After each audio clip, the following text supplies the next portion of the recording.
come from different walks of life, but all have one thing in common. They want their country back. Parents who want to take back control of their children's education. Veterans tired of being kicked to the curb. They believe in protecting the sanctity of life, securing our borders, standing for the flag, kneeling for God above, and an honest day's pay for an honest day's work. Hillary made fun of them. You could put half of Trump's supporters into what I call the basket of deplorables. Biden called them a threat. The MAGA Republicans represent an extremism that threatens the very foundations of our republic. And DeSantis degradingly called them listless vessels. No, they aren't, Ron. They're great Americans who know there's one person who will always have their backs. I'm Donald J. Trump, and I approve this message.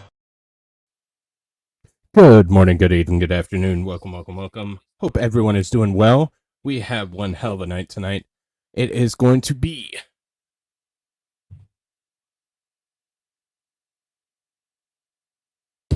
Sorry, couldn't get it out of my holster.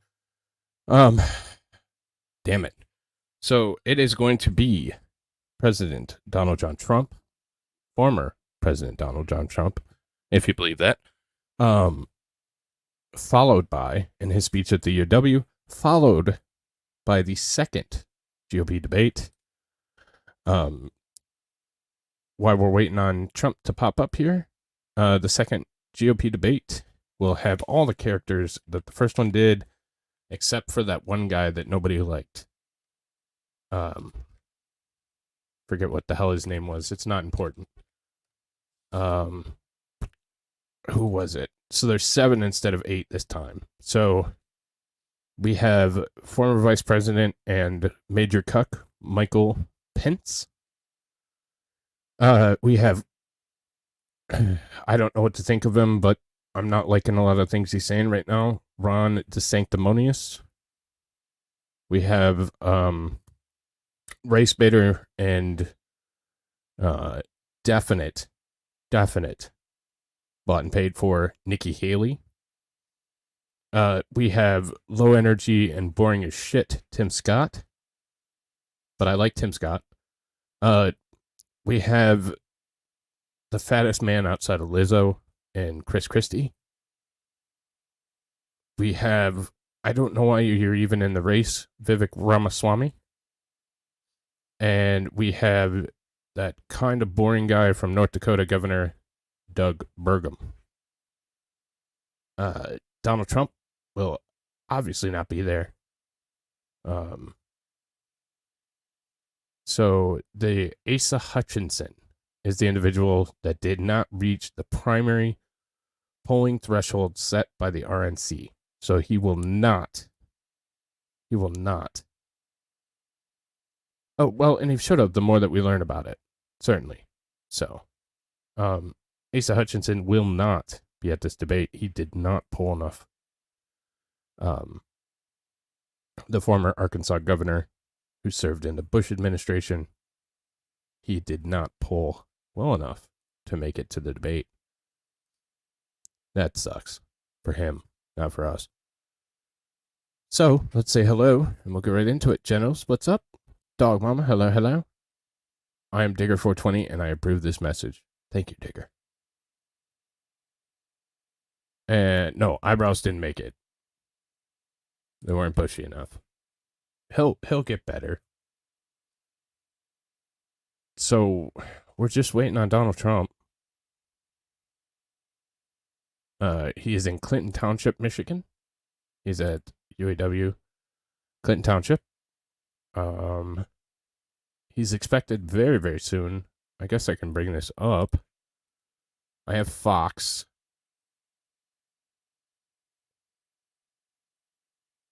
Up as well, but this is RSBN, Right Side Broadcasting Network.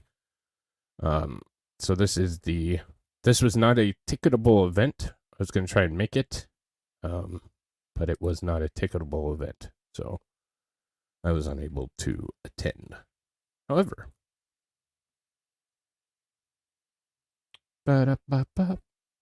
so we're just waiting for Donald Trump to come out. Says Trump expected to speak soon. You're talking to a bunch of Canadians. Well, Canadians are like America light, so they matter a little bit. I would rather have Canadians vote than Democrats vote hundreds of times. Hot take hotel.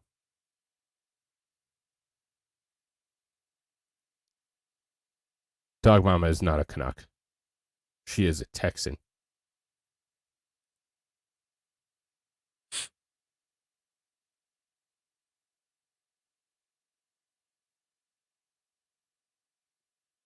I really have nothing prepared because he was supposed to talk right at 8 o'clock. He's generally late. Canadians equal Bud Light. True. Very true. Well, you know what? Oh, it looks like there's some movement. Is Mr. President coming? These conditions that were put in place by the destructive policy. Nope. All right. So we're still waiting on Donnie. You been there, Neil? You can't trust us. We elected Trudeau. That's true. That's true. That's very true. Oh, thank you, Dog Mama. Just to thank you for being my internet asshole. It is very much appreciated. And I'm proud to be your internet asshole. Thank you for the super chat.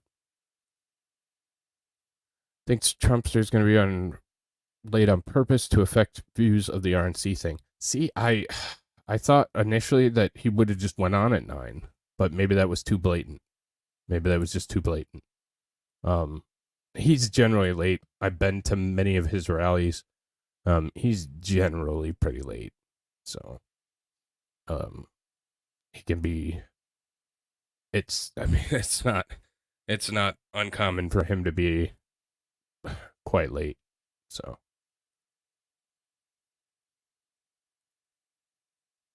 Hey, what's up, Glowy? All right. I can't believe I'm gonna do this. Shit. I might have to clip this out of the stream later, but this is for Digger and Digger alone. We do not give advice. We're just reporting the news, and I feel like this is incredibly accurate.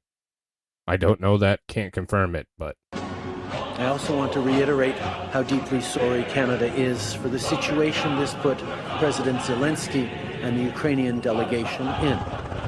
It is extremely troubling to think that this egregious error is being politicized by Russia and its supporters to provide false propaganda about what Ukraine is fighting for. That's from my Canadians in the audience, since it's all Canucks. So, you're welcome, Canada. We support Mr. LGBTQI blah blah blah blah.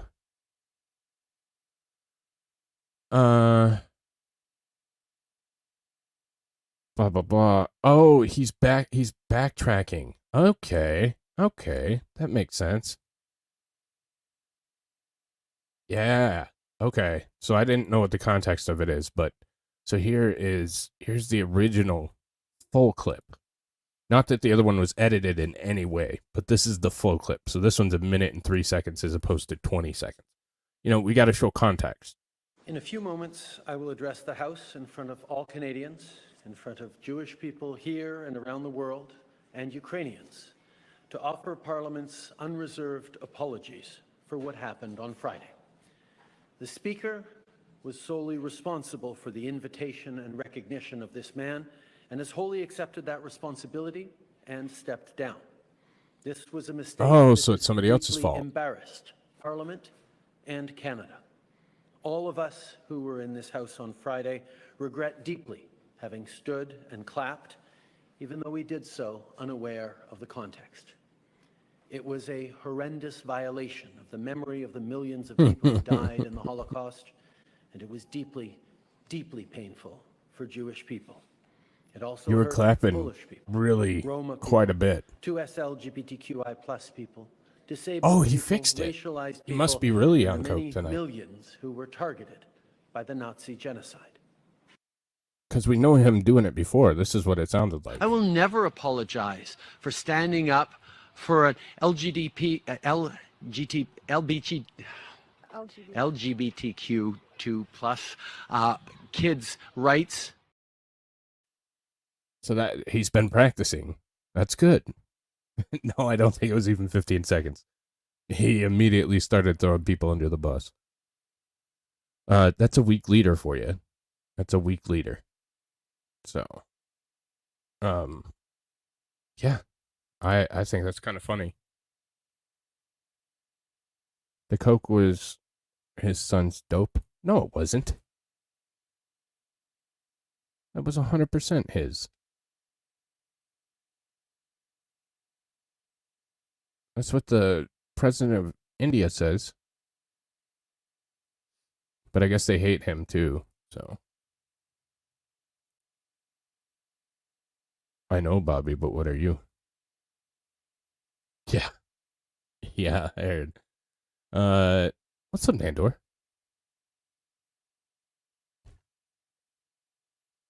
Where are you, Mr. President? It appeared... Is he coming out? Like, people have their phones out.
Listen with you. Room where we wanted to keep it small, and outside we have thousands and thousands of people. Have you seen what's going on out there? But I'm thrilled to be back with the workers, UAW members, and proud patriots of the great state of Michigan. Great state, great people. Here in Michigan and across the country tonight, there are countless thousands of auto workers and skilled tradesmen worried about the future and what the future holds for themselves and for their incredible families. I want to begin this evening by saluting these truly great Americans who do not get the credit they deserve. You don't get the credit they deserve. Now they want to go all electric and put you all out of business. You know that, right? To the welders, assembly line workers, machine operators, forklift drivers, pipe fitters, tool and die makers, mechanics, electricians, technicians, and journeymen, we love being with you, and we love being with you right in your environment. You built this country, you love this country, and you are the ones that make our country run. You know that, right? Before I stepped into the political arena 7 years ago, I spent my whole life working alongside of Americans just like you. Spent a lot of time with you. You just don't know that, but I spent a lot of time with you and people just like you. Now, I put everything on the line to fight for you. I've risked it all to defend working class from the corrupt political class that has spent decades sucking the life, wealth, and blood out of this country. That's why I'm here tonight to lay out a vision for a revival of economic nationalism and our automobile manufacturing lifeblood, which they're sucking out of our country. I want a future that protects American labor, not foreign labor. A future that puts American dreams over foreign profits, and a future that raises American wages, that strengthens American industry, that builds national pride, and that defends this country's dignity, not squanders it all to build up foreign countries that hate us. And you know where they are? They're located all over the world, but they're mostly on the other side of the world. We don't want that. Under crooked Joe Biden, you have none of this. You have none of the things we want. Instead of economic nationalism, you have ultra-left-wing globalism. They hate our country. And the workers of America are getting, to put it very nicely, screwed. You're getting screwed. Yesterday, Joe Biden came to Michigan to pose for photos at the picket line. But it's his policies that send Michigan auto workers to the unemployment line.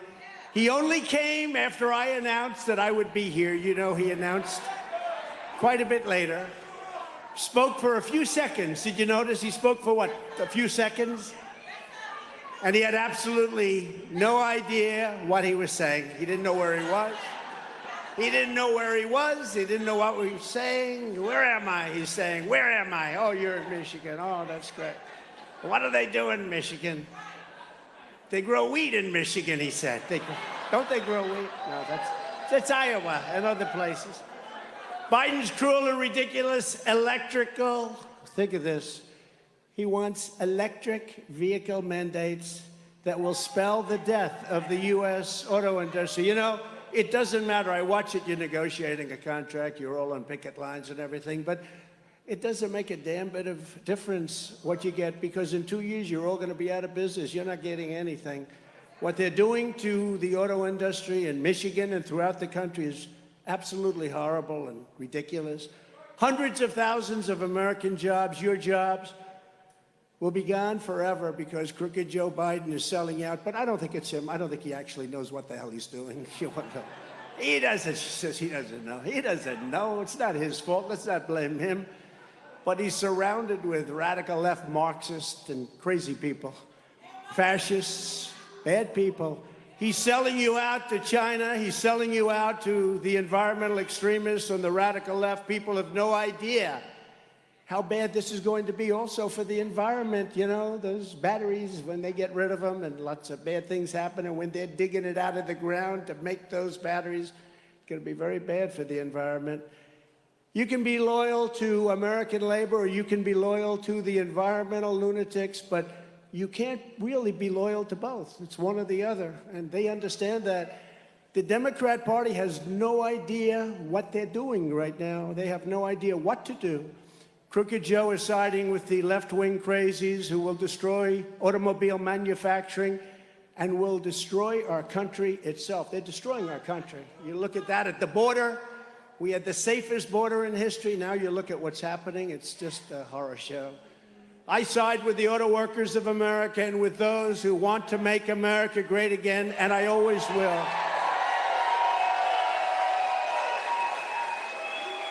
And I don't get one thing. I don't get why Ford and GM, why these car makers aren't fighting to make cars that are going to sell, to make cars that are going to be able to go on long distances. They immediately give up. I see it with the oil companies, too. They're promoting windmills, which don't work, by the way, but they don't work. They want windmills all over the place. It's like they're told what to do, and that's what they go against their industry. They're either stupid or they're gutless. But why do they concede so fast? This plant, we just walked through this plant, and the electric vehicles are going to put them out of business. They don't need any of this. The things that you make in Michigan, they don't need any of it. Why is it that these big, powerful car companies with guys that are making $35 million a year immediately quit? They say, you want electric vehicles, we'll give it to you, when the damn things don't go far enough and they're too expensive. And I'm not in that business, but I know a lot about it. They don't go far enough and they're too expensive. A vote for Crooked Joe means the future of the auto industry will be made in China. That's what it's going to be. That's where they're made. My pledge to every automaker is this: a vote for President Trump means the future of the automobile will be made in America, where it should be. Made in America.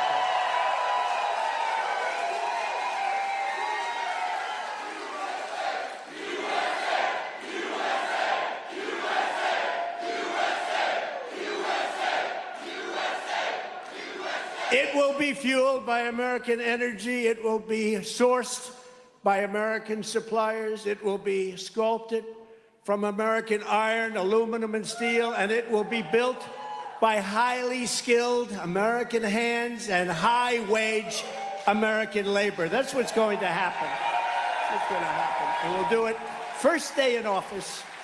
First day in office. It'll be signed out first day in office. What they're doing to our country is horrible. What they're doing to the auto workers of this country just doesn't make sense. I saved American auto manufacturing. You know that in my first term, and I'll save it again. We did great. We did everything to keep those jobs going.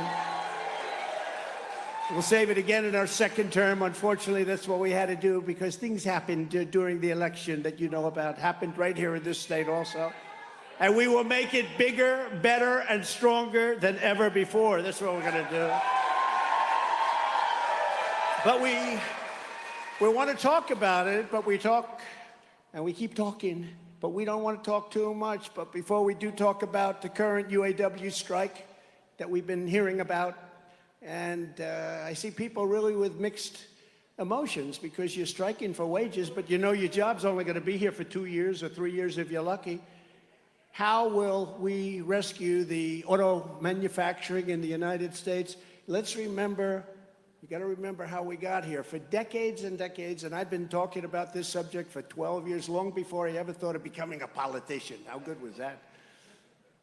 That's a lot of fun. I could have had the easiest, nicest life, Al. I would have had the nicest, softest life. Instead, I have to beat these lunatics up all day long. Every day. Every day, lunatics. I never heard of the word indictment. Now I get indicted like every 3 days. He spoke badly about the election. He must be indicted. He said something bad about Joe Biden. Joe Biden is the most corrupt president and most incompetent president we've ever had. Oh, no. No, I shouldn't have said that. I'm going to get indicted again for saying that.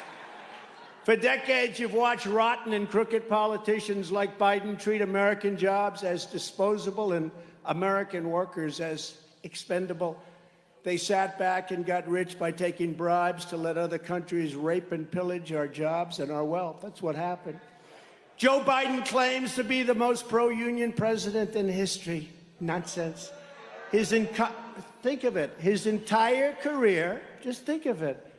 His entire career has been an act of economic treason and union destruction. He's destroyed unions, shipping millions of American jobs overseas while personally taking money from foreign nations hand over fist. Look at the money he got from China. Look at what's coming out, China. Crooked Joe backed NAFTA. He backed China's entry into the World Trade Organization. He backed the horrendous Trans-Pacific Partnership, which would have destroyed the American auto industry had I not stopped it. You remember when I stopped it? You guys were gone. You were gone. That was a done deal. And in fact, during the debate, I got beautiful Hillary Clinton. I don't call her crooked because I only use that name for Biden now. So I call her beautiful. She's a beautiful woman, beautiful Hillary Clinton. To change her position on TPP, they were trying to pull a fast one on you, so she actually changed her position during the campaign, but she would have changed it back. had that been a different result. But thank goodness it wasn't, because we made things and did things that nobody believed possible. Nobody believed possible. Biden also backed a gentleman named Barack Hussein Obama. Have you ever heard of him? And his atrocious Korean trade deal. You've heard of him. Crooked Joe backed every single blood-sucking globalist attack on U.S. auto workers. And you've been attacked for a long time. Those attacks all stopped for 4 years with us, and they were getting so strong, and you were getting so strong, and they were building plants here again. Now the plants are going back to Mexico, and they're going back to China. And he's coming back. They're coming back for more. I don't know that he's going to make it to the starting gate, but let's assume he does. If it's not him, it'll be somebody else with the same ideas, because that's the ideas they have. They're very destructive for our country. But we will stop him. Hopefully your leaders at United Auto Workers will endorse Donald Trump.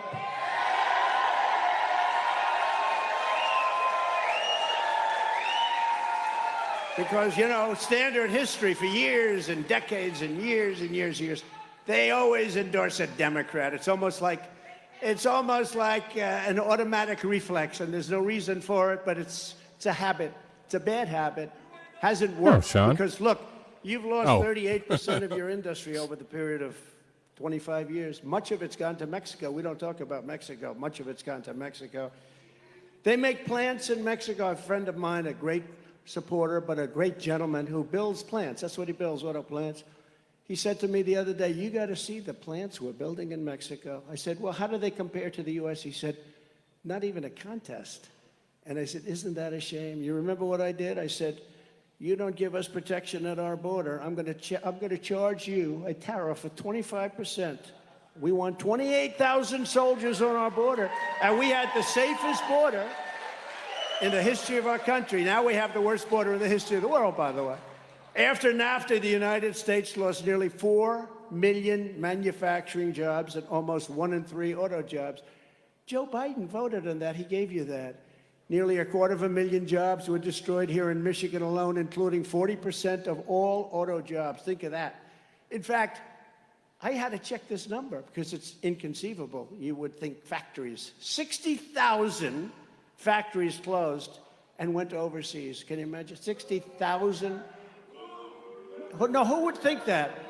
When I first saw that number, I said, oh, somebody made a typographical error. Maybe it was 600 factories.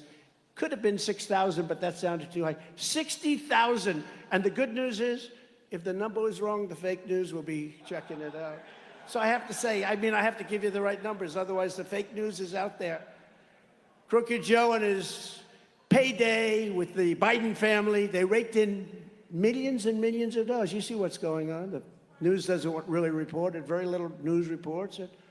But it was the men and women who got, every single day, they got up and came back home with grease on their hands, and they were the ones that paid the price. They paid a big, big price.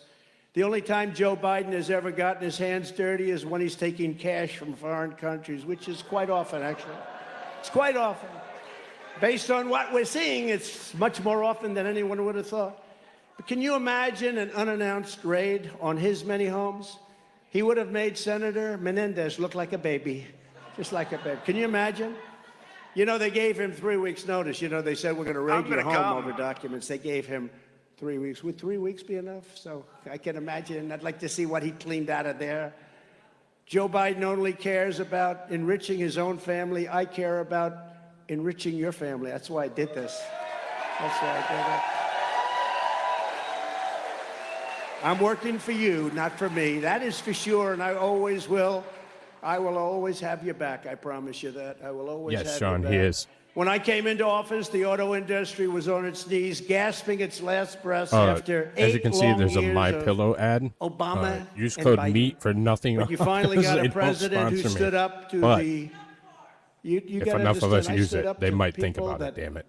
Hate you, they hate you, or they maybe hate our country. But I stood up for you. I stood up for the auto workers and stood up for the great state of Michigan like nobody's ever stood up before. And just as I promised, I withdrew from the Trans-Pacific Partnership my very first week. Do you remember 2016 when we won Michigan? Michigan hadn't been won in like decades. And everyone said, oh. And then I would take a we did sponsorship much better from Disney. In 2020. I mean, I hate to tell you, we did much better. But we're going to do so. We're going to swamp them. We're going to swamp them. We actually did much better. We're previously purple, including in but Michigan. since they started Obama's cheating, war we've on been American really energy. blue. He had a war on American energy. Gasoline prices We usually have a plummeted really red house and soon and a really reached blue Senate. $1.87 a gallon. How does that sound? Now, you know, it's over $5 and $6 and even $7 I am not, a and I actually gallon have in a some picture places, with and Mike it's going Lindell, up so you higher can and prove higher that and it's higher. not me. And I think they want that. That way you go all electric, so you can drive for 15 minutes before you It's have not to like get Bobby a and charge. Nandor that are the same person. The economy boomed. The household incomes rose by more than $6,000 a year, which was a record. $6,000 a year during my term. A year. I ended the disaster known as NAFTA, the worst trade deal ever made, and replaced it with the brand new USMCA, Mexico, Canada. That's the best trade deal ever made, they say, in our country's history. I think the deal we made with China is even better. But unfortunately, with COVID, I don't even talk about that one. But we made a lot of good deals with Japan, with South Korea, with many, many countries. We took bad deals and made them good deals. They were so bad. I used to ask my people, who made these deals? Why did they do it? Who made them? They were so bad, just on their face. With the USMCA, 75% of every car under that deal must be made in North America. In other words, they have to make 75% of the car in North America. Who ever heard of that? And a massive portion must be made by high-wage labor, which means American labor. There was serious Back in election fraud. 2008, And we Biden find it and in Obama Muskegon, promised you that Wayne they'd County, renegotiate Washtenaw NAFTA, County, but Oakland in County. 8 years, they never lifted a finger. They never changed There a was thing. significant NAFTA cheating was here so in Michigan. bad that when it was negotiated a long time ago, decades ago, they made typographical errors, like in numbers. And they were bad typographic. They were bad for us. Cost us. Nobody went back to change them. They were typographical errors, and we lived with it for decades with these errors. Can you imagine that? Normally, like, that happens. You do that in deals, too, and you go back the following day, say, they made a mistake. We're renegotiating this deal. I don't care if it's signed or not.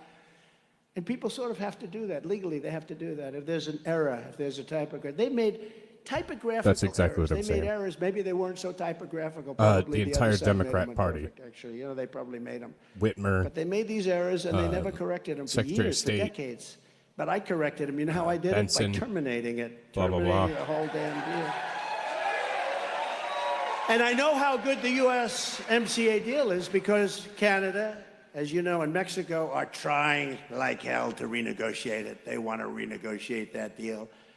But in less than 2 years, I got that done, the USMCA and many other deals. I also renegotiated Obama's Korea trade deal to fully restore your protective tariff on foreign pickup trucks. They wanted to change it.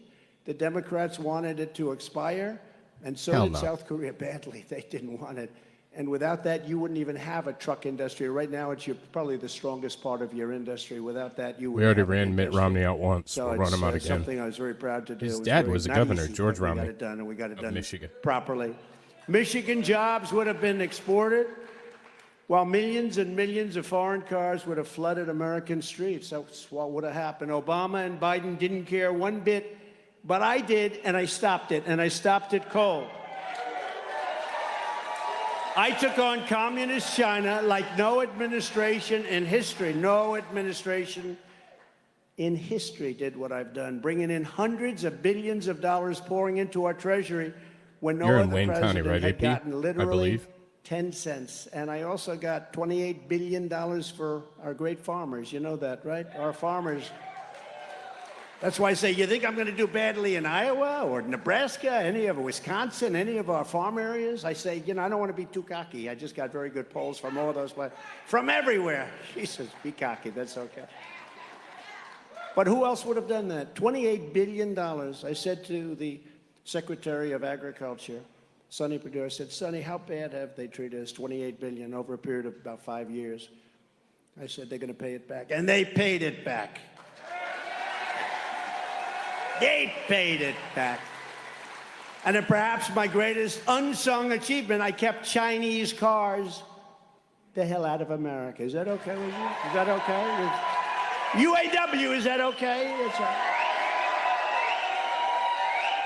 And a lot of people don't know this, but I imposed a whopping 27.5% tariff and tax Probably. on all Chinese automobiles coming into I just got my our CPL country. renewal, by the way. Magnificent $165 tariff. fucking dollars. They can't get it off because they renew my make so CPL. much money with it. And by the way, if they took it off, you'd renewal. be out of business right away. They want to take it off. They're trying to take it off, but it's so good, it's so powerful, it's so strong, but they would take over your industry totally. But it remains in place to this day, not because they wanted to, but because they sort of have no choice. And it's no exaggeration to state that the Trump presidency and the deftly used and applied Trump tariffs and taxes saved the American auto industry from extinction time and time again. And we're going to do a version of it that's going to make you bigger and better and stronger. It's not even going to be a contest with where you are right now.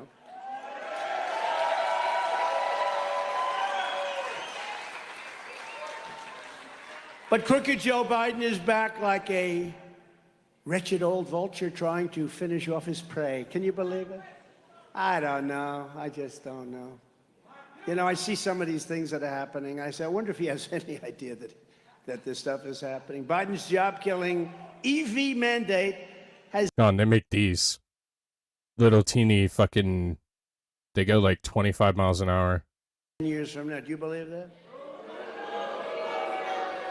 These are built specifically for people that want to take very short trips, okay?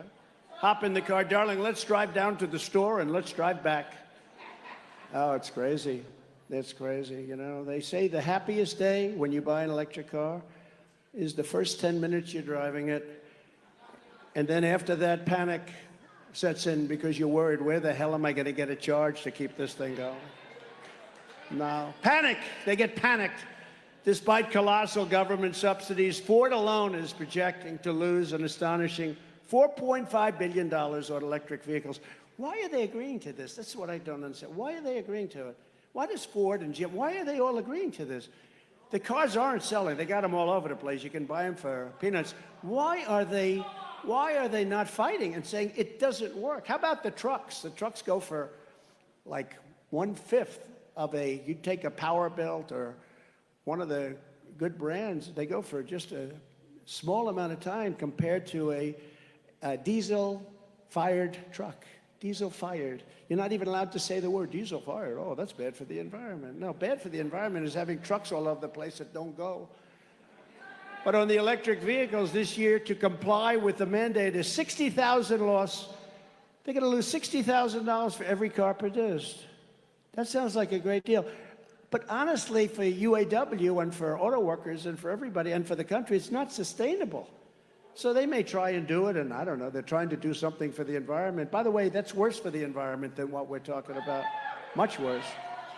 But think of it. They're going to lose $60,000 a car. So when are they going to come to you and say, listen, we can't do this anymore? They're going to come to your head man, Sean. I've been watching him on television. He's a good man. I think he's a good man, but he's got to endorse Trump. You know, one thing I say about a politician. I've known politicians all my life, and then if you would have told me I was going to be a politician someday, I would have said, no way, I don't want to be a politician.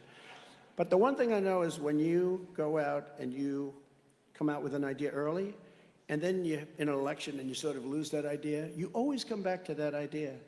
So these people are into the electric thing. They may soften it up a little bit during the election. They're coming back, and they're coming back stronger than ever. It's like Ron DeSanctimonious. You know, he tried to destroy Social Security. Now he's trying to backpedal a little bit. He wanted to bring the minimum age to 70. I did. That was exactly for you. He also put a heavy hit on Medicare. What happens is now they back up a little bit, but they always go back to it as soon as the election's over. So you can't go for that. And in the case of Biden, he's coming back to electric vehicles. Now he hasn't even left yet. So we're talking about, you know, but yeah, maybe someday soon he's going to leave because he wants to get more votes. But just remember, he's coming back. They always go back to their original thought. That's where they are. I don't know why, but that's where they are. Biden's mandate isn't a government regulation. It's a government assassination of your jobs and of your industry. The auto industry is being assassinated. And it makes no difference what you get. I don't care what you get in the next 2 weeks or 3 weeks or 5 weeks.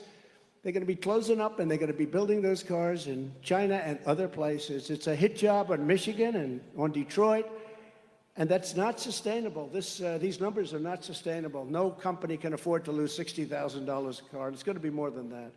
All of these cars will be manufactured in foreign lands that you couldn't care less about. I want choice in schools and in the purchase of an automobile, an SUV or a truck. I want choice for my automobile, for my truck, for my SUV. And I also happen to want choice for schools. Do we agree with that choice? This is about auto workers and automobiles and workers, period. But I think we can say that everybody wants to see choice in schools also. If you want to buy an electric car, that's absolutely fine. When I was really excited, you did. But we should not be forcing consumers to buy electric vehicles. They want to buy all trucks. They want to make all trucks electric. You know that, right? They're going to destroy. You talk about supply chain. Did he just say they're pushing? Supply chain. They're forcing the truckers to go now he called out man bun. All electric trucks. Now the trucks probably don't have the power. They only go about 300 miles, whereas a diesel fuel truck goes 2,000 miles. That's a big difference, would you say? Yeah. Also, the battery takes up so much room, there's practically no room left for what you happen to be shipping. The whole thing is crazy.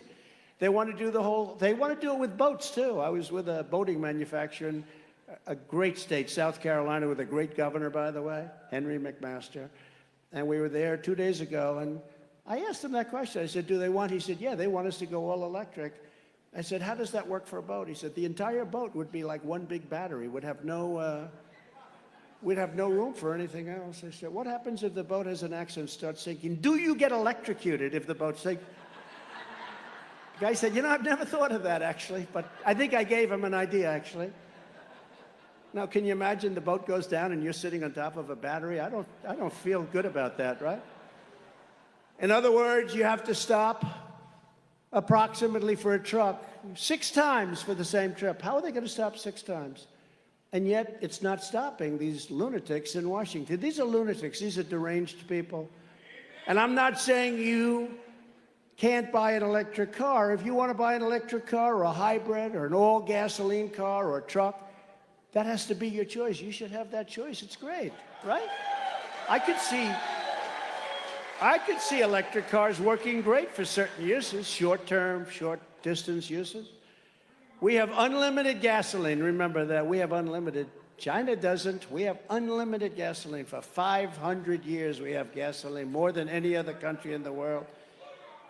Can you imagine?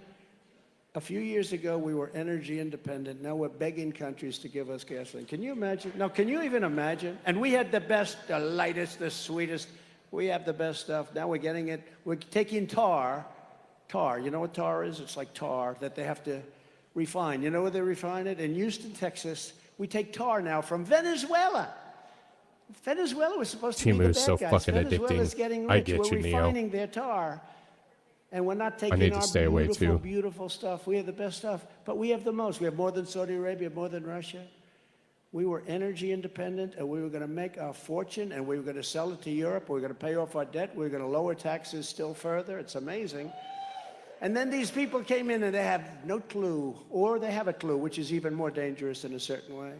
Right now, electric cars don't go far enough, and they're just far, far too expensive, and people aren't going to be able to afford them. And the cost of operation is also much more. This is their option, though, if they want them. It's their option, and it's an option that some people will take, and I am all for them, but I will not allow, under any circumstances, the American automobile industry to die. I want it to thrive, and to thrive like never before.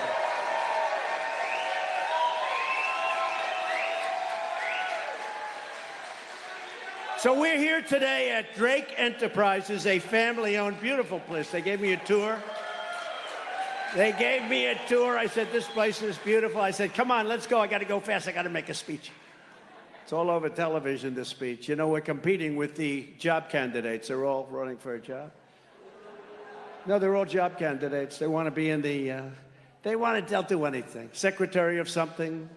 They even say VP. I don't know. Does anybody see any VP in the group? I don't think so. No, we're, that's right. Can you imagine? Can you imagine? They don't have a crowd like we have. When you look at the thousands of people outside that couldn't get in, why didn't you build a bigger plant? I'd like to. But we're here today at Drake Enterprises, a family-owned and operated Michigan auto parts supplier that has been manufacturing in America for over 70 years, right? Drake was founded by a great man in 1952, Benny Stemple, right? Benny, we love Benny, your father, your grandfather. An American man, the deceased American man with a big American dream. He had a big, big, beautiful dream. Benny started with just 4 people and soon came to dominate the production of gear shift levers for trucks. Today, the company produces transmission components, driveline components, engine components, and car parts for every one of the Detroit Big Three. So I won't tell them I've said bad things about them in your place, okay? I just want them to fight for what's right. It's common sense. But tonight I was honored to meet Benny's son, Lee, and Lee's children, Nate and Heather. Thank you very much. That's great. Beautiful family. Nate and Heather say their vision for this company is to prove that the American dream is still alive for their employees like it was just for their granddad, who was so wonderful. So Lee, Nate, and Heather, we're going to help you get that job done, okay? And I want to congratulate you on 3 generations of American auto parts, proudly made in Michigan. We love Michigan. Great feelings for Michigan. Bad things are happening in Michigan. Your crime rate's through the roof. You got a lot of businesses moving out now. It's unbelievable, not even believable.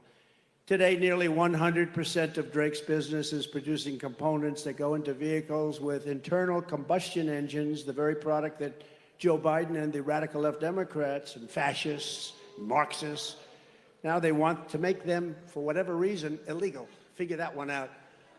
And yes, it's true. Today's radical Democrat Party wants to legalize drugs, shoplifting, and sexual mutilation of your children. We still have but they want to allow your about 10 gas-powered minutes. I just want to know what you guys want me to do. Ford So it's up to you. F-150s to die. They can die.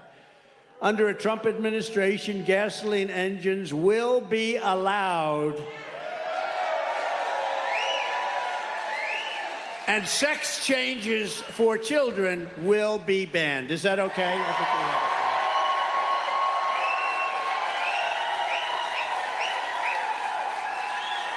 we have it. Can you believe it? Mutilization. You know, if you said 10 years ago, 15 years ago, we will stop the mutilization of children, somebody would say, what the hell is he talking about? Today, you have to say it because that's what they're doing. Mutilization of children without parent consent. The whole thing is insane. The country has gone insane. You know, a lot of it, they say, you're very conservative. I say, no, I'm a person of common sense. It's not conservative. It's common sense. We want to have a border. We want to have good voting. We want to have same-day voting with all paper ballots. And we want to have a thing called voter ID. Why do the Democrats not want voter ID? Because they want to cheat. We want to have voter ID. But if crooked Joe Biden gets his way, Drake employees and countless other auto workers and suppliers will really be decimated. I don't know. I hate to tell you what's going to happen, but you know what's going to happen. We're going to stop it. By most estimates, under Biden's electric vehicle mandate, 40% of all U.S. auto jobs will disappear. Think of this, in 1 or 2 years. Think 1 or 2 years, that's what you have to be talking about, not you're going to get X dollars an hour. It doesn't matter what the hell you're getting an hour. Do me a favor, just get your union guys, your leaders, to endorse me, okay? And I'll take care of the rest.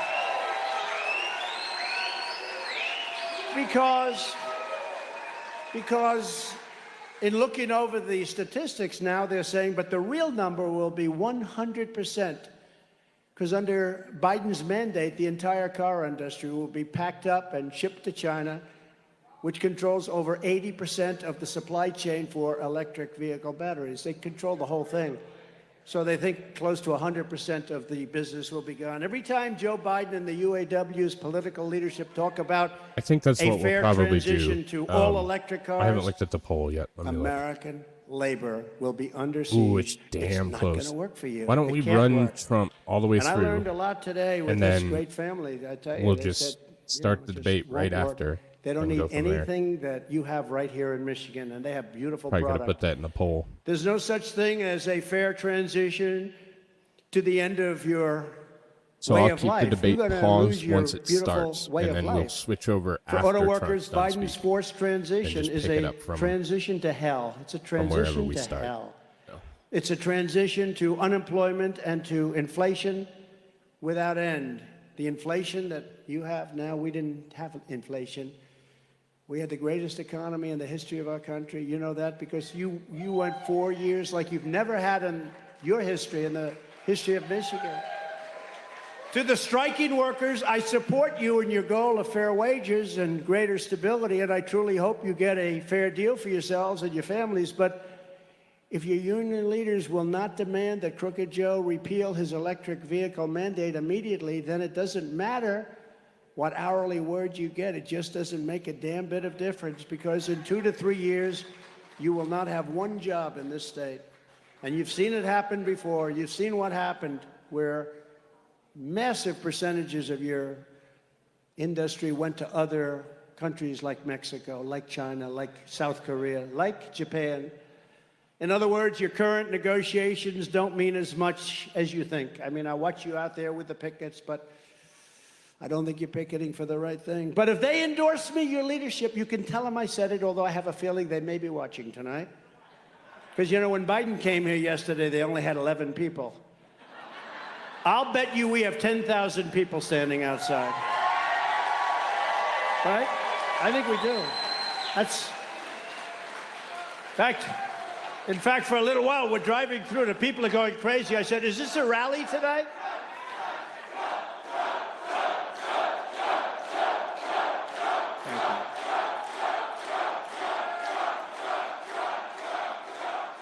No, but I said, is this a rally? We're driving through thousands and thousands of people. We just put it online. Incredible.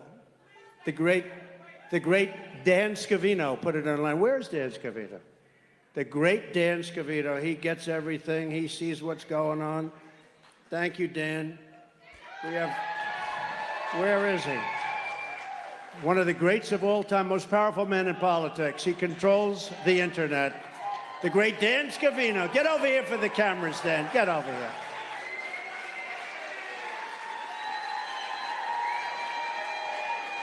Stephen Chung has done incredible. Jason Miller, a legend. Jason, oh, somebody likes you over here, Jason. Now I have a great group of people. They all want to come. I said, you guys don't have to come. They said, no, we want to come. They want to come. I'm going to come. And they don't want to come to keep me from falling either. They want to come for... You see that? Now they have a new plan. How to keep this guy from standing up. We have to get him to stand up. How to keep him standing up. It's true. And getting down a flag. You know, it's so unelegant. You know, I love those 747s, Air Force One. You know, I got new Air Force One I saved. $1.7 billion. They came to me, they said, sir, would you sign this? First day I was in office, I said, what is it? It's a new Air Force One. It's $5.7 billion. I said, that sounds like a lot of money for a plane. It's actually 2 planes, by the way, but they call it Air Force One. They're identical. I mean, even the wood grain, you can't tell the difference. Clip should be open. I could tell because it was a little You can clip nick my stream. I don't care, Sean. in one desk that wasn't on the other, so I could say that's one and the other one's too. No, it's incredible, actually. But, you know, those planes are like 32 years old, and nobody wanted to make the move and do it because they think, oh, it'll look luxury. In the meantime, they come in from Saudi Arabia and these other countries, brand new. They're like 3 months old, and they blow it away. And, you know, our country should have the latest and the greatest. So they wanted me to do it. It was $5.7 billion. I said, nope, it's too high. They said, why do you see that? Why are you saying that? Because Probably. Obama agreed to the deal.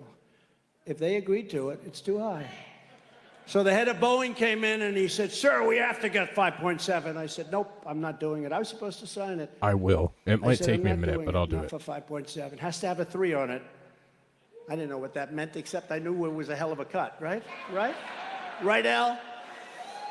Have we learned more about So the they F-35 said, crash? sir, we're not Negative. going to do it. We're not going to do it. We'll take They off claim it was $400 weather. million. That was pretty good. I said, you know, I've been doing this for about 3 minutes, and I got $400 million.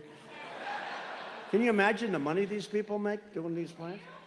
So I said, no deal. I said, no deal. And it's got to have a 3, got to have a 3. And I held out, and they called up 2 weeks later. I said, what do they want? And they were calling, they said, sir, we're going to take another $300 million, that's $700 million off. And I haven't done anything. Probably worked for about 2.5 minutes, and I got 700. And I just said no, and I sort of forgot about it. A month and a half later, they called me up. Sir, we'll do it for $3,999,999,999.99 Shit. Oh, he just... And I said, you have yourself a deal. So I saved $1.7 Oh, he didn't just do that. Oh, shit. billion on that plane. I was very proud of it. Does anybody give me credit for that? No. Does the fake news call me and say, what a wonderful thing you did? No. That's okay. That's okay. But your leadership should endorse me, and I will not say a bad thing about them again, and they will have done their job. They will have done a proper job. In fact, if they endorse me, they will have the easiest labor leadership job anywhere in the country. They just have to sit back and watch as our auto industry reignites and booms. That's what's good. They don't even have... Right? I mean, how can they go with this guy? Can't find his way off a stage. I'm looking at these, you know, I always sort of look at stages now. I get a little, because I say, you know, how the hell do you not find your way? So every once in a while, I'll be in the middle of the speech, I'll look, stairs there, stairs there. And I say, how the hell does it work that you can't find your way off a stage? How does that work? But he can't. Joe Biden is surrendering our auto industry to China, just like he surrendered our borders to the cartels and he surrendered Afghanistan in the most embarrassing weekday time period in the history of our country. He surrendered to the Taliban, took the military out first. You don't take the military, you take the military out last. So tell your UAW leadership, no problems with them, but they have to endorse Trump, because if they don't, all they're doing is committing suicide. And honestly, you don't want that to happen, because they're committing suicide on the back of your jobs, and you can't let that happen. The Democrats, as they wave the white flag of surrender over your future to other foreign countries, you can't have it done. So if you could speak to Sean, he's listening right now, I'm sure. Sean, endorse Trump, and you can take a nice 2-month vacation, come back, and you guys are going to be better than you ever were. You don't even have to worry. Because the other way, you won't have a vacation, Sean, and in a short period of time, you're not going to have a union, you're not going to have jobs, you're not going to have anything. You have the strongest you've ever had. You're going to do great. You're going to do great. And it's so easy. It's common sense. Again, it's common sense. But unlike them, I will never surrender. I'll never surrender for you. And the American worker never surrenders either. Never. How much you want to bet this meme will But be you out need tomorrow? leadership. 9. Leadership. Crooked Joe puts China first, Mexico first, Ukraine first, Europe first, Asia first, illegal aliens first, environmental lunatics first. Hey, what's up, Fast Puts everyone else first. But he puts America last. He puts our workers last. He puts the UAW last. He puts our industries last. He puts your families last. He puts everything. That's what they He does said. put your children last, yeah. When you think of it, they should be at the top of your list. Thank you very much. I'm going to use that. Do you mind if I use that from now on? Who said that? That was very good. He puts your children last. That's going at the top of my list.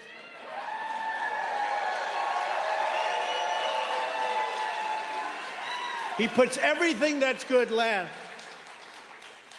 Mine is slightly different. I put America first every single time.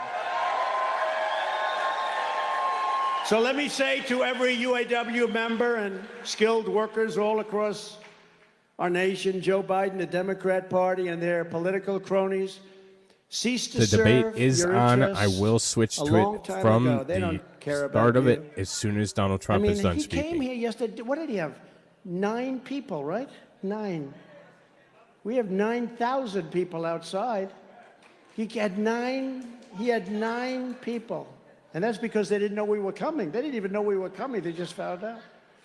In reality, they don't represent you. They represent a deep state bureaucracy, a global financial class, and a political class that have taken control of this country for their own enrichment and self-purposes. I was just letting Stealing people your know that wealth just and came stealing in. your labor while shipping off our best and brightest to die in expensive, exotic, foreign wars in countries that you've never even heard of. And just like you're fighting for your rights and your American dream, I'm fighting for my rights and fighting for my freedom against the coordinated, corrupt, very politicized forces of evil. I've never seen anything like it. It's weaponized justice. We have a weaponized justice system. I want to indict, think of this, I want to indict my political opponent. He's beating me. We got to indict him. I think, that works 2 ways, because when the next one gets in, let's hope that's me. And I'm sure I'd never do a thing like that. I wouldn't do it. I would not do it. But you have an opponent and you say, let's indict him. And because people know me so well, we know each other very well, my ratings and my approval numbers went up. I'm the only person that ever got indicted where my numbers went up. It's so weird. That's because you know me. I didn't take a salary. I worked my ass off. And we did a phenomenal job. We did a phenomenal job for this country. But for the first time ever, I never thought they indict their political opponent. And what that does is it sets off a chain of events that's very dangerous in future years. It could happen to them very easily. The reason Crooked Joe and his thugs are trying so hard to stop me is that in my first term, I disrupted all of it. Oh, did I disrupt? That was called major disruption. And in my second term, which we're sort of having now, but I don't want the results, right? I don't want the results of this second term. This second term is a disaster for this country. Worst president, think of it. There's never been a president like this. I say that you could take the 5 worst presidents in history, add them up, and he's done a worse job than all of them added up. But now I'm changing it. I think I can make it to 10, because nobody, you look at our border, you look at everything, you look at our woke military. I defeated ISIS. Our military was so great. I rebuilt it. But you look at what's happening in this country, it's horrible. But in my second term, we'll finish the job and we'll get rid of the cheaters, the liars, the scammers, and the criminals. They'll lose their grip on power once and for all. So if you want to save your livelihoods and your way of life, then you need to send a message and join the ultimate strike against the globalist class by casting your vote for a gentleman known as Donald J. Trump in the most important election of our lifetime. I believe this will be the most important election in our lifetime. I used to say that in 2016, and I totally meant it. This blows it away. We're going to lose our country. We're going to lose. We've got probably 15 to 18 million people, the real number, pouring into our country. We have a disaster in Ukraine that would have never happened. We have a potential disaster with Taiwan, China, that would have never happened if it happens. But boy, they are circling, I'll tell you. They want it so badly. And they saw what happened in Afghanistan. They saw what happened with the Taliban. And they say the people they have there now are grossly incompetent. Putin would have never done it. President Xi would have never done it with me. We talked about things, a lot of things. They would have never done it. They wouldn't have done it for another reason also. In the case of Russia, the oil prices would have been so low that they wouldn't have been able to afford it, because you would have had $40 a barrel oil. And at $40, he could not have prosecuted the war.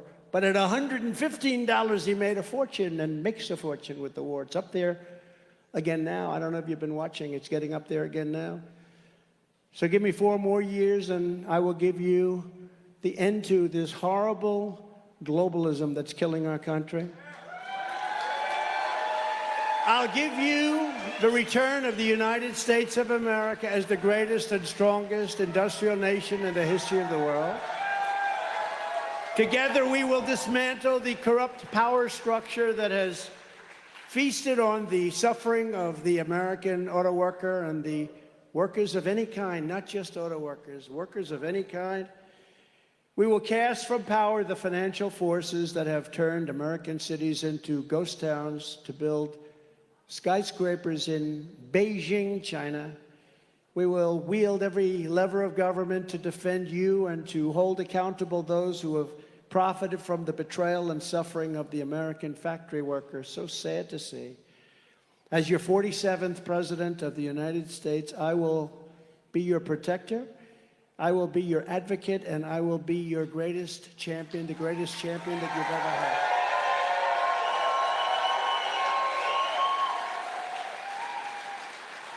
On day one, I will terminate Joe Biden's electric vehicle mandate, and I will cancel every job-killing regulation that is crushing American auto workers.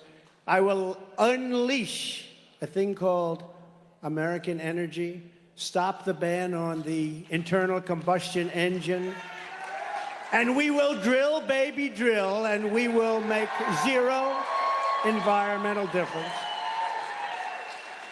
It will have zero environmental difference, zero. In fact, if anything, it's probably cleaner than what they're doing. But it'll save your family a yearly fortune and give you a much better way of life. You're losing your way of life. I will then go to every foreign country where we're paying billions and billions of dollars for their military defense, as I was doing before, and tell them that if they do not massively increase their purchases of Ford, Chevys, GMs, and Jeeps, our troops are packing up and we're coming home. You got to buy our products. You got to buy our products. And that's going to be the least of it. And if we can afford to send hundreds of billions of dollars to Ukraine, then we can afford to have an auto industry that pays our workers a good living wage and keeps our workers working. Having a vibrant car industry is far more important than almost anything we can do for a very important thing called national security. We need a rebirth of loyalty in this country. To that end, we will bring back a very beautiful word, protection, financial protection. You're going to be protected financially while we still have the power to do it. You know, there's a run on our currency. They want to take away our currency standards. If that happens, that's the worst thing to happen maybe in our country's history. It'll put us in a much different position. But take a look at what's happening. Countries are leaving our standard. In reality, protectionism never truly went out of fashion. Our corrupt politicians just stopped protecting American jobs and workers, and they started protecting the jobs and workers in China and Mexico, Germany, South Korea, Indonesia, Thailand, and Vietnam, many other countries too. Under the Trump presidency, patriotic protectionism will be the new American way. We want to be protected. That's what we have our government for. We want protection in many ways, and we're going to stop the crime in our cities, and we're going to stop the crime in our country. And we're not going to be nice about it. We're not going to be nice about it. That means protecting our workers, protecting our wages, protecting our jobs, protecting our industries, protecting our communities, and protecting our great, something you don't hear about very much anymore, a great American dream. We had an American dream. You don't hear about that with this guy. This guy walks up yesterday, looks like he's going to fall over standing in front of some people. Looks like he's going to fall over. This is not a leader. The whole world is laughing at us. They respected your leader. Whether you like your leader or not, they respected your leader. They said, we're not going to mess. We're not going to mess. Upon taking office, I will impose an across-the-board tariff on foreign-made goods. I will also pass the Trump Reciprocal Trade Act. That means that if China or any other country makes us pay a 100 or 200 or 300% tariff or tax, we will make them pay a reciprocal tariff of 100, 200, or 300%. What could be more fair? Right? What could be more fair? I will revoke China's most favored nation. Can you believe they have a most favored nation status? Because they say we are a developing nation. Well, we're a developing nation, too. When you look at our cities, we're developing. We're developing in the wrong way. They are doing the worst job. Democrat mayors, Democrat governors. And we will impose stiff penalties on China and other trade abusers. Foreign auto parts manufacturing will be among our first targets. We're going to bring it home from China and other foreign countries on a very grand scale. That's you, McGee. All right? That's you. And because we want all Americans to win and win big from these policies, we will insist that as tariffs on foreign countries go up, because they tariff us crazily, and then we have these stupid people, some congressmen, some senators that say, no, sir, we shouldn't tariff them, but they're tariffing us. It doesn't matter, sir, it's free trade. I say, is this guy okay? But when those foreign countries tariff us, taxes on American workers, which is really what it is, small businesses and middle-class families, we will be doing the same to them, and you will watch things happen that you won't even believe.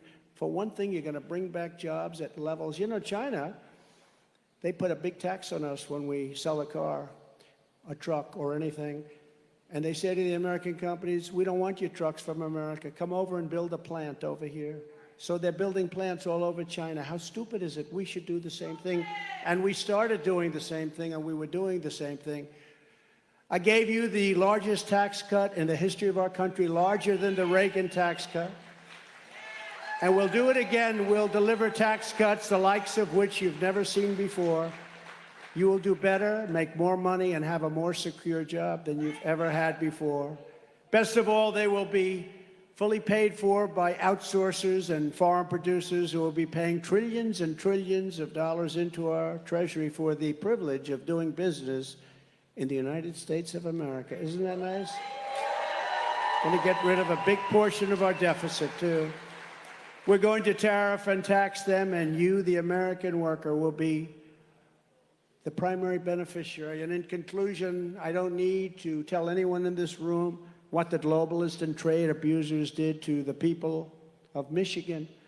You've seen the lives wrecked. You've seen your family destroyed. In many cases, the families have been shattered and the communities battered, brutalized, destroyed economically and by crime.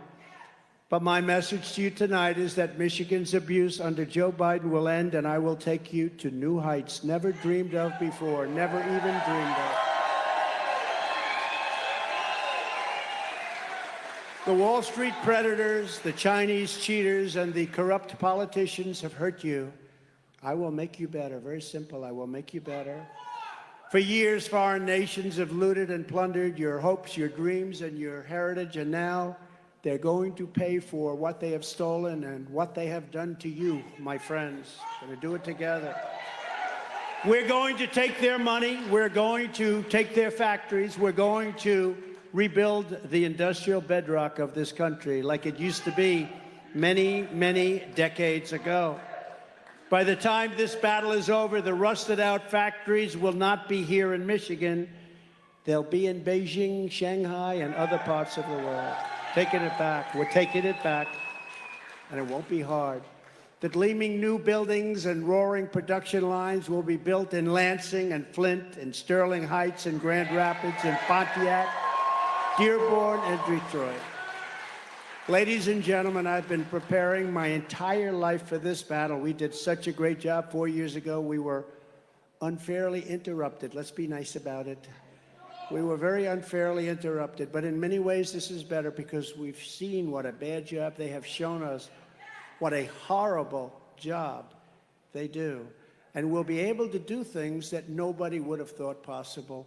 And people won't be complaining even a little bit, because between crime and all of the jobs that have been stolen from us and all of the factories that have been closing, all of the bad things that have been happening with Afghanistan and with Ukraine and with everything, people will say, wow, we want these changes to be made. We want these changes to be made very, very quickly. Just 3 years ago, we had a great economy and the strongest borders in our country's history.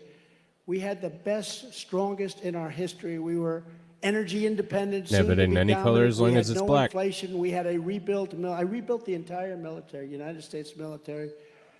We gave $80 billion. Think of it, brand new tanks and planes and goggles and 700,000 guns and rifles, 70,000. You make cars. Who has a used car lot with 70,000? And these are nobody. If you have 500 cars, they tell me that's a lot. You have 70,000. And these are armor plated in many cases. These cost millions of dollars apiece, many cases. We gave them 70,000. Do you know that Afghanistan is one of the largest sellers of weapons in the world right now? Can you believe it? They're selling all of this stuff that these guys just gave them. How stupid are we? How stupid are we to allow that? We were getting out. I was the one that got it down. We were going to keep Burgum, the air base, because it's right next to where China, forget about Afghanistan, where China makes their missiles, nuclear missiles. It's 1 hour away. We were going to keep that. They ran from it. They ran from it. They left it. They left the lights on. They left the dogs, by the way, for those people that like the dogs. It's a big question. They left the dogs. But we were going to keep that. We were going to do a job, and we were going to be out. We were getting out with real dignity and strength. We weren't going to lose those 13 incredible souls that I met the parents and family the other night. They're incredible people. They're so devastated. They don't talk about the 38 people that were literally no arms, no legs, the faces blown to pieces, and the hundreds of other people that died, all unnecessarily. Wouldn't have happened. You know, I spoke to Abdul, the head of the Taliban. We had a rough conversation. I said, listen, Abdul, don't kill any of our people anymore. You kill any of our people, we're going to hit you harder than anybody's ever been hit. And he said, but why do you send me a picture of my home? I said, you'll have to figure that out. You'll have to figure that one out. You're going to have to figure that one out. But you know what? After that, for 18 months, not one soldier was killed in our country. They were sniping them and killing them. And he's still there. He's in charge. Can you imagine the feeling when they said, Abdul, the Americans have left. The soldiers are gone. He said, no, they would never do that. Only stupid people would do that. No, the soldiers have gone. Before we took the equipment, before we took our people out, we have hundreds of people, maybe thousands, but we have hundreds of people that are American citizens that are still there. We took the soldiers out first. That was the problem. And they should have used Burgum as their place because you had tremendous area. It wouldn't have been that disaster that you witnessed with the planes going up. Remember when Biden said, we'll never have a Vietnam with the helicopters going up? Well, this was worse. This was a plane going up with people hanging all over the plane and falling from 3,000 feet in the sky. That's 3 times the height of the Empire State Building, by the way. Russia was not going into Ukraine. China was not going into Taiwan. We had our enemies in full retreat. They respected us all over the world. We were respected. Now we're laughed at as a country. And now we're coming back to do it all over again. And I promise you this, with me as your president, our opponents will lose and our American workers will be the biggest winner of them all. So with your help and with your vote, we will expel the globalists from our government. We will evict crooked Joe Biden from the White House. We will put America and our workers first. We're going to put them first.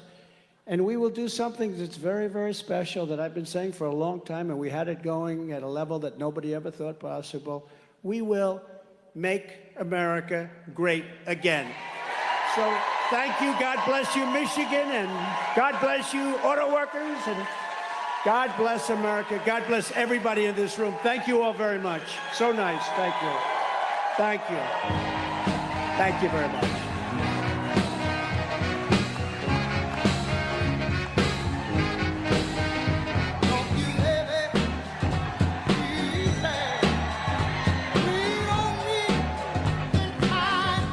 Sorry, we had to watch him dance.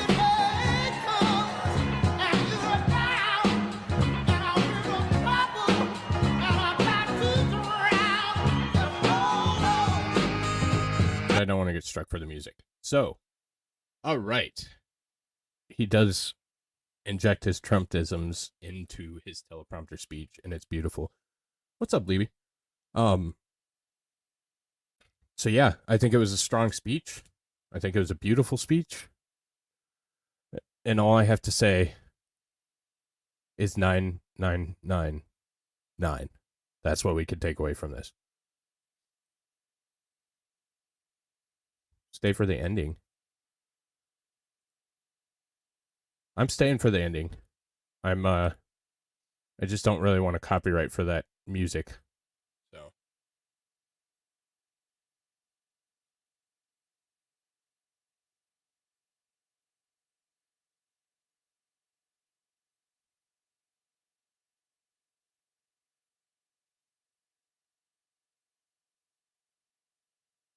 All right. So. I'm going to come. Well, he said he's going to. They came all over the place. Okay, we got it. This is what he was talking about, Joe Biden, real quick, and then we'll get into the debate.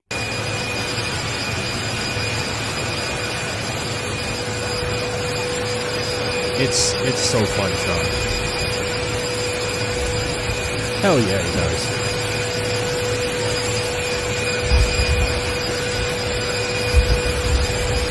Can't even walk up to a plane himself. So, yeah. So, President Trump, I don't know if you guys have ever been to a Trump rally. If you haven't, and you're even remotely interested in Donald Trump, even if you're not, I encourage it.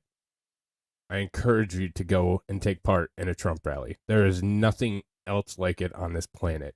I have never seen anything like it. Just the energy, that everything that's going in there, it's pretty incredible. So, we're gonna pick right up. I think we're about 20 minutes behind the debate. So, wait, did I just go through a fucking time warp? I don't know.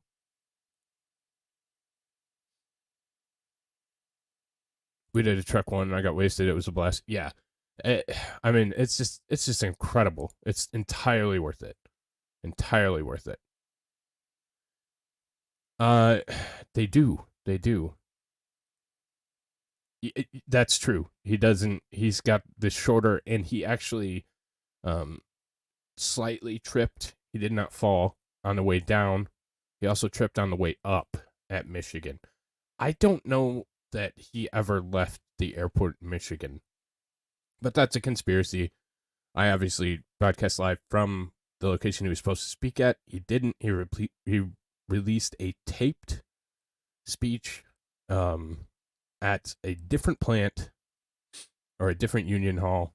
So, yeah. But now we're going to get into the Fox Republican debate. It is conducted with this fine young lady on the end here who's speaking Spanish, because that's what we need right now.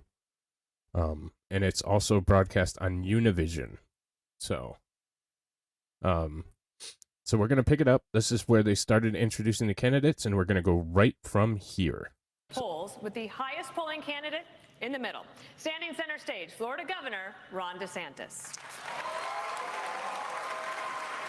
Fronting the governor, entrepreneur Vivek Ramaswamy. Oh no, he started at 8. I went live at 8. Nikki. The debate started at 9. It's South Carolina, Senator Tim Scott. And former New Jersey Governor Christie. On the wing tonight, former Vice President Mike Pence. And North Dakota Governor Doug Burgum. We have questions on a wide variety of issues important to primary voters. Candidates get 1 minute to answer and 30 seconds to respond if singled out. When their time runs out, we'll all hear this. We have a lot of ground to cover, so please keep it civilized. Let's get going.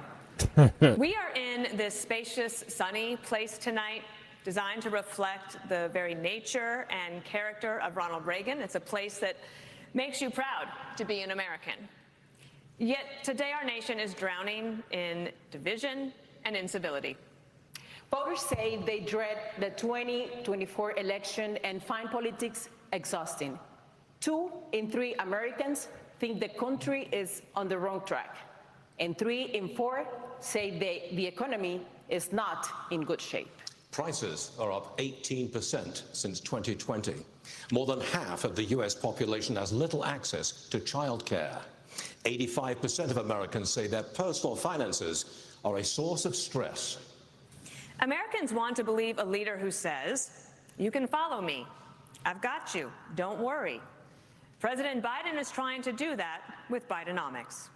And yesterday, he joined the picket lines where auto workers are demanding more wages and job security. Senator Scott, you recently reacted by praising Ronald Reagan for firing air traffic controllers in the 1980s, saying, "You strike, you're fired."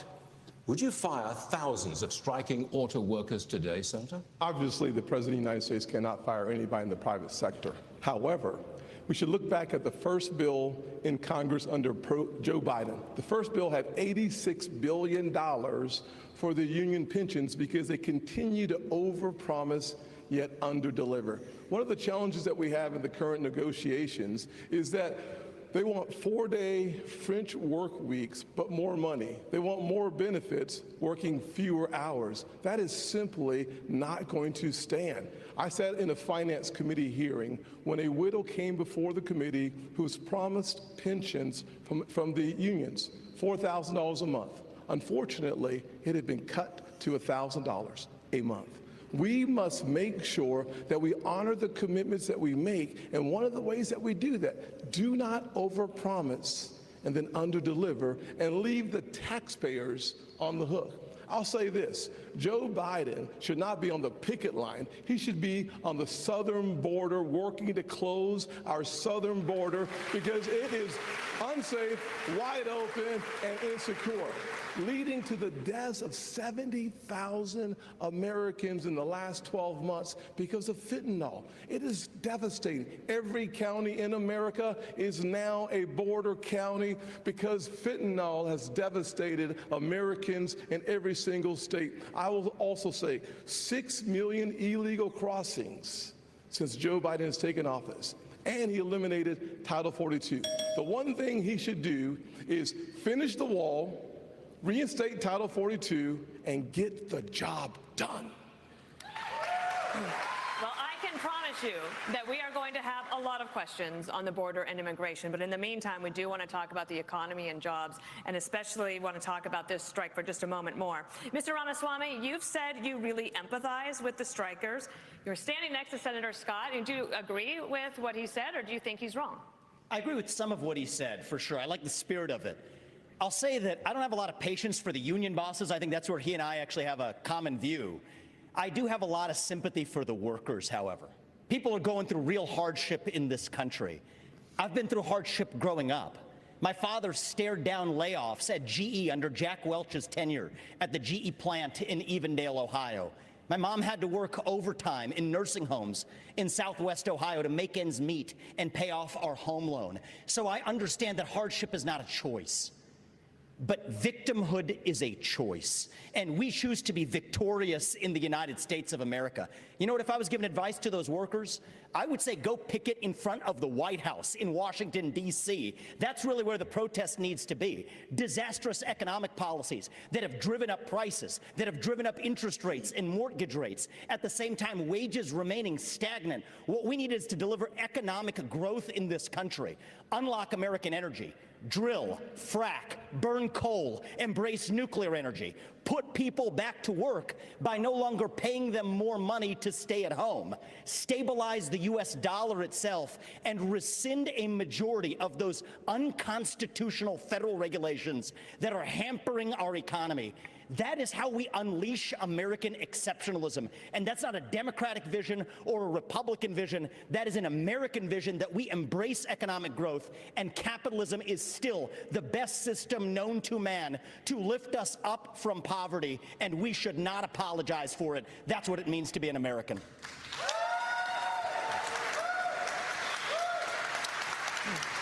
Together, the CEOs of General Motors, Ford, and Stellantis make 336 times the number of number of rank-and-file workers. That's just part of a wider income inequality trend in the country. The richest 1% now controls 1/5 of all income. Vice President Pence, last week you said you side with American workers, but you also support how these companies operate. Which is it? Well, thank you for the question. I want to thank Univision and Fox Business for assembling such a wonderful forum. Look, I do disagree with something Tim Scott just said. Joe Biden doesn't belong on a picket line. He belongs on the unemployment line. I mean, look, I'm from the second leading manufacturing state in the country per capita. I was governor of the state of Indiana. We brought 12,000 factories back to America during our administration. I know something about manufacturing. And I got to tell you, while the union bosses are talking about class warfare and talking about disparity in wages, I have to tell you, I really believe what's driving that is Bidenomics has failed. Wages are not keeping up with inflation. Eliza, American workers are feeling it. It's Families Fox are struggling exclusive, in so this it's economy. only Fox. And Joe Biden's Green New Deal agenda is good for Beijing and bad for Detroit. We ought to repeal the Green New Deal, get rid of the mandates and subsidies that are driving American gasoline, automotive manufacturing into the graveyard. And beyond that, also, as President of the United States, I'll be standing with workers all across America, and I'll be standing for the right to work of every American to join a union or not join a union as they decide. Senator Scott, you were mentioned. Will you care to respond? There's no doubt that Joe Biden needs to be fired. That's why I'm running for president. I look forward to being the next president of the United States. I will also say, I know America can do for anyone what she's done for me. It's why we're focusing on restoring hope, creating opportunities, and protecting the America we all love. Growing up in a single-parent household, I wondered if the American dream would work for a kid in the inner city. I've got good news for every single child. Whether you're in the inner cities of Chicago or the rural parts of Iowa, America and the dream, it is alive, it is well, and it is healthy. God bless these United States of America. Governor Haley, you raise your hand. We all know it's not alive and well and healthy. We need to look at exactly what happened. Biden showed up on that picket line. But why are those workers actually there? It's because of all of the spending that he has pushed through in the economy that's raised the inflation. So when you look at the fact that we are paying higher gas prices, higher grocery prices, $7,000 more a year for families, what we need to do is I came out with an economic plan, eliminate the gas and diesel tax so that they have more money in their pocket. Let's focus on going after middle America and cutting taxes for middle America and collapsing those brackets. Let's get rid of unfair distortions like the state and local that they give to wealthy people in blue states and not in paid Hopefully by that red works. states. Sorry, and let's make sure we make the my small business mic taxes on accident. permanent. They only made those temporary. They made the corporate taxes permanent. Is it Let's better now? focus on what it takes to get more cash in the pockets of workers. That's when we'll be able to deal with strikes like this, not sitting on a picket line like Joe Biden is. Thank you, Governor Haley. We have other questions to get to about economy. Allow me to. I just have to. I'm sorry. Allow me to. I'm sorry. I have to jump in because we're missing the point, and every other network is missing the point. The reason why people are striking in Detroit is because Joe Biden's interference with capital markets and with free markets. The subsidies, we're subsidizing the automakers and we're subsidizing the cars and a particular kind of car, not every car. We're subsidizing electric vehicles. And when you decide that we're going to take all of your taxpayer monies, take $1 billion, subsidize a certain type of vehicle, and the batteries come from China. China controls 85% of the rare earth minerals. They're called rare earth because they're measured in parts per million. Sorry about that, China is moving 100,000 pounds of earth in Indonesia, in Africa. They're literally destroying the planet so that they can make a battery that's in a car subsidized here. That's why they're striking, because they need 2/3 less workers to build an electric car. Joe Biden, this strike is at Joe Biden's feet. We're going to keep the topic of economy, but allow me to follow question to Governor Christie. The government will shut down if Congress does not reach a deal by the end of this week. Vice President Pence warns that politics of, quote, Trump's populist protégés, like Mr. Ramaswamy, are a road to ruin for the GOP. If the government shuts down, should voters blame populist Republicans? Voters should blame everybody who's in Washington, D.C. They get sent down there to do the job, and they've been failing at doing the job for a very long time. And let's be honest about this with the voters. You know, during the Trump administration, they added $7 trillion in national debt. And now the Biden administration has put another $5 trillion on and counting. They have failed, and they're in the spot they're in now because none of them are willing to tell the truth. None of them are willing to take on the difficult issues. They just want to keep kicking the can down the road. And the inflation she's that from Nikki spoke Univision. about is absolutely right, and it's caused by She is government a spending. Spanish-speaking And that's why people guest all that's across this translating country for their are Spanish suffering guest tonight. at the debate. And yet we don't get any answers because Joe Biden hides in his basement and won't answer as to why he's raising the debt the way he's done. And Donald Trump hides behind the walls of his golf clubs and won't show up here to answer questions like all the rest of us are up here to answer. He put $7 trillion on the debt. He should be in this room to answer those questions for the people you talk about who are suffering. And if the government... Chris, have you left a McDonald's in the last 7 years? It's the blame. It is to the blame of everyone in Washington, D.C., who has failed to do their job and just plays to the grandstand. The next question is for Governor DeSantis. If we want to get things done, here's how we get it done in Washington. We must find a way. Can we please respect the time? We can get it done. Governor DeSantis, you haven't spoken. Please. The people in Washington are shutting down the American dream with their reckless behavior. They borrowed, they printed, they spent, and now you're paying more for everything. They are the reason for that. They have shut down our national sovereignty by allowing our border to be wide open. So please spare me the crocodile tears for these people. They need to change what's going on. And where's Joe Biden? He's completely missing in action from leadership. And you know who else is missing in action?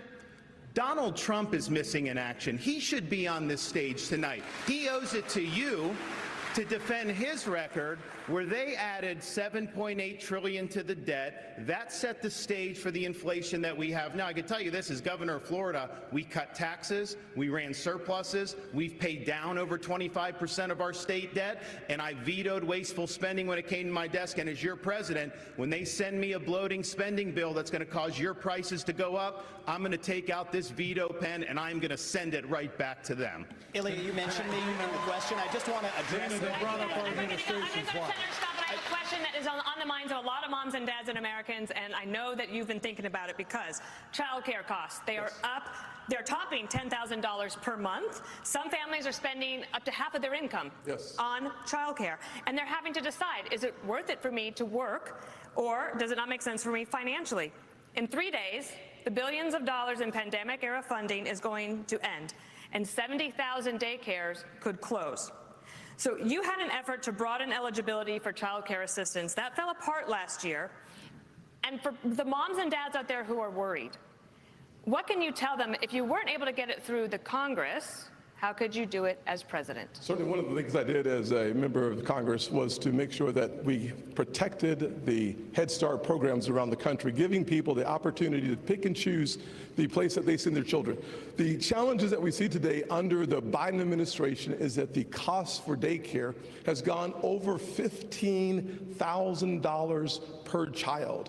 In the Build Back Broker plan, he called it a Build Back Better plan, it was going up to $29,000. The way we fix that problem is to make sure that we actually cut taxes and give more Americans their money back.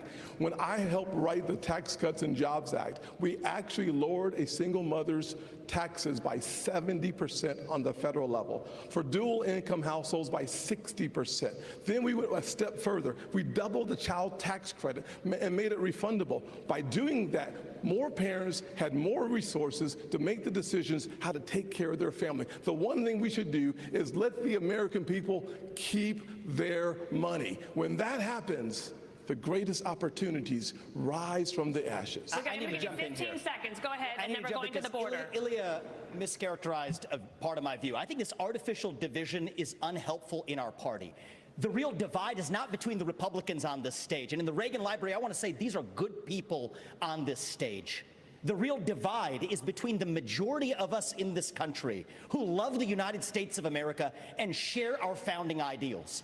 Free speech, meritocracy, the idea you get ahead in this country not on the color of your skin, but on the content of your character, and the fringe minority in the Democrat Party that has a chokehold over that party. That's the real divide. Right. So this populist versus classical debate is artificial. Ilya? We need to unite this party. Can I speak about the administration? We are going to talk about immigration and the border and child care. We have I think we're going to go on. You have to. We have all these questions. We're going to get to you. We're going to come back to you. There's a lot of time. We're about child care. Nobody answered the question. In North Dakota, we knew that the cliff was coming. We knew that there was going to be millions of people without it. And so guess what? We planned. Okay. And when we passed legislation because child care. We will get you some questions, but you're going to have to let us move on. We are going to the border next. Child care is workforce infrastructure. And I haven't been given a chance to respond. In 1984, President Ronald Reagan said the following. The idea of amnesty for those who have put down roots and who have lived here, even though some time back they may have entered illegally. 2 years later, President Reagan granted amnesty to nearly 3 million immigrants, something no Democrat or Republican president has done since. Governor Christie, as governor of a non-border state in 2010, you supported a path to citizenship. But when you ran for president in 2016, you flipped, saying immigrants should be tracked like FedEx packages. Where do you stand now on a path to citizenship for 11 million of undocumented immigrants? Well, the problem is that since no one has done anything since we first had this discussion 13 years ago, we're not in a position to be able to do any of that anymore. What we have to do now is first treat this like the law enforcement problem it is. Our laws are being broken every day at the southern border, every day. And Joe Biden and his crew is doing nothing about enforcing that law. They are letting it go. And by the way, they announced during the presidential race they were going to let it go. And we need to have a president who acts like I did as governor, enforce the law first and foremost. And that means what I'll do on day one is sign an executive order to send the National Guard to partner with Customs and Border Patrol to make sure that we stop the flow of fentanyl over the border, but also to make sure that we send a much different message. We want you here in this country to fill the 6 million vacant jobs we have, but only if you come here to follow the law and only if you come here legally. If you come here illegally, we will apprehend you and we will send you back across the border from which you came. And the fact is that until we set a law and order agenda in this country, not only now but in the future, we won't be able to continue this. And I'll tell you this. Donald Trump failed on this as well. He said he was going to build a wall across the whole border. He built 52 miles of wall and said Mexico would pay for it. Guess what? I think if Mexico knew that he was only going to build 52 miles, they might have paid for the 52 miles. Thank you, Governor. All right, Governor Haley. Most illegal immigrants are coming from countries south of the border. You've seen the Fox News drone. It's captured this steady stream of people coming into the country on a daily basis. In fact, I believe we have a live picture of it tonight. That is happening right now, live. In the last decade, the U.S. has spent nearly $55 billion to address the root causes of migration. But crime, poverty, and corruption, they persist, and the number of migrants is only growing. Are we wasting our money? Well, what happens is when Joe Biden waved the green flag, it told everybody to come. And now we've seen 6 million people cross the border. We've had more fentanyl that have killed Americans in the Iraq, Vietnam, or Afghanistan wars combined. We need to make sure that we are a country of laws. The second we stop being a country of laws, we give up everything this country was founded on. So we have to secure the border. The way we do that is, first of all, defund sanctuary cities. You see what's happening in Philadelphia right now. It's got to stop. We need to make sure we put 25,000 more Border Patrol and ICE agents on the ground and let them do their job. I spent 400 miles down that border, and I'm telling you, Border Patrol agents aren't allowed to do their job. Let's go back to remain in Mexico policy. Instead of catch and release, let's go to catch and deport. What about what about the aid that federal taxpayers are paying to deal with the root causes? It's not working? The only aid that we should be spending right now is to secure the border, the southern border, the northern border, period. You would cut we off need aid to to the keep region? Americans safe, and right now Americans are not safe.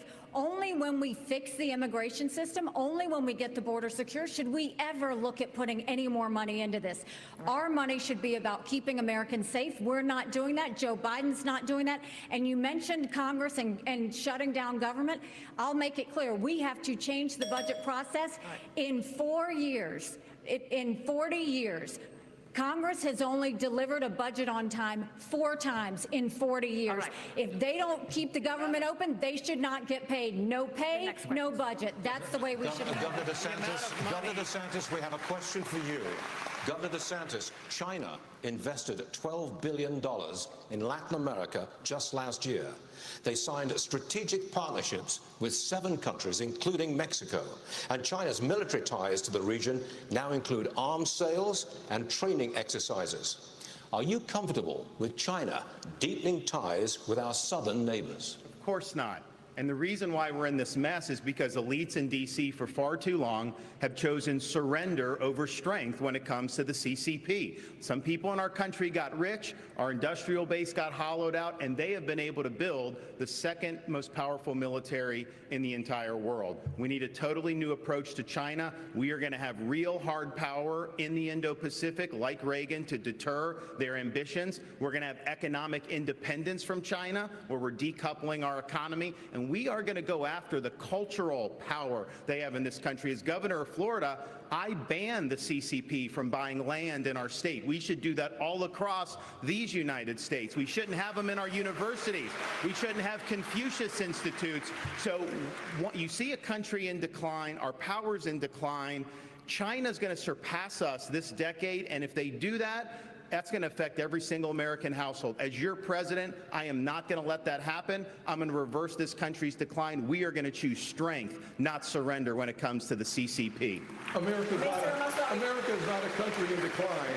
Under Joe Biden, we are a country in retreat. You propose, quote, universal deportation for all undocumented immigrants and their children, even if the children are citizens of the United States. Under what legal premise will you expel U.S. citizens?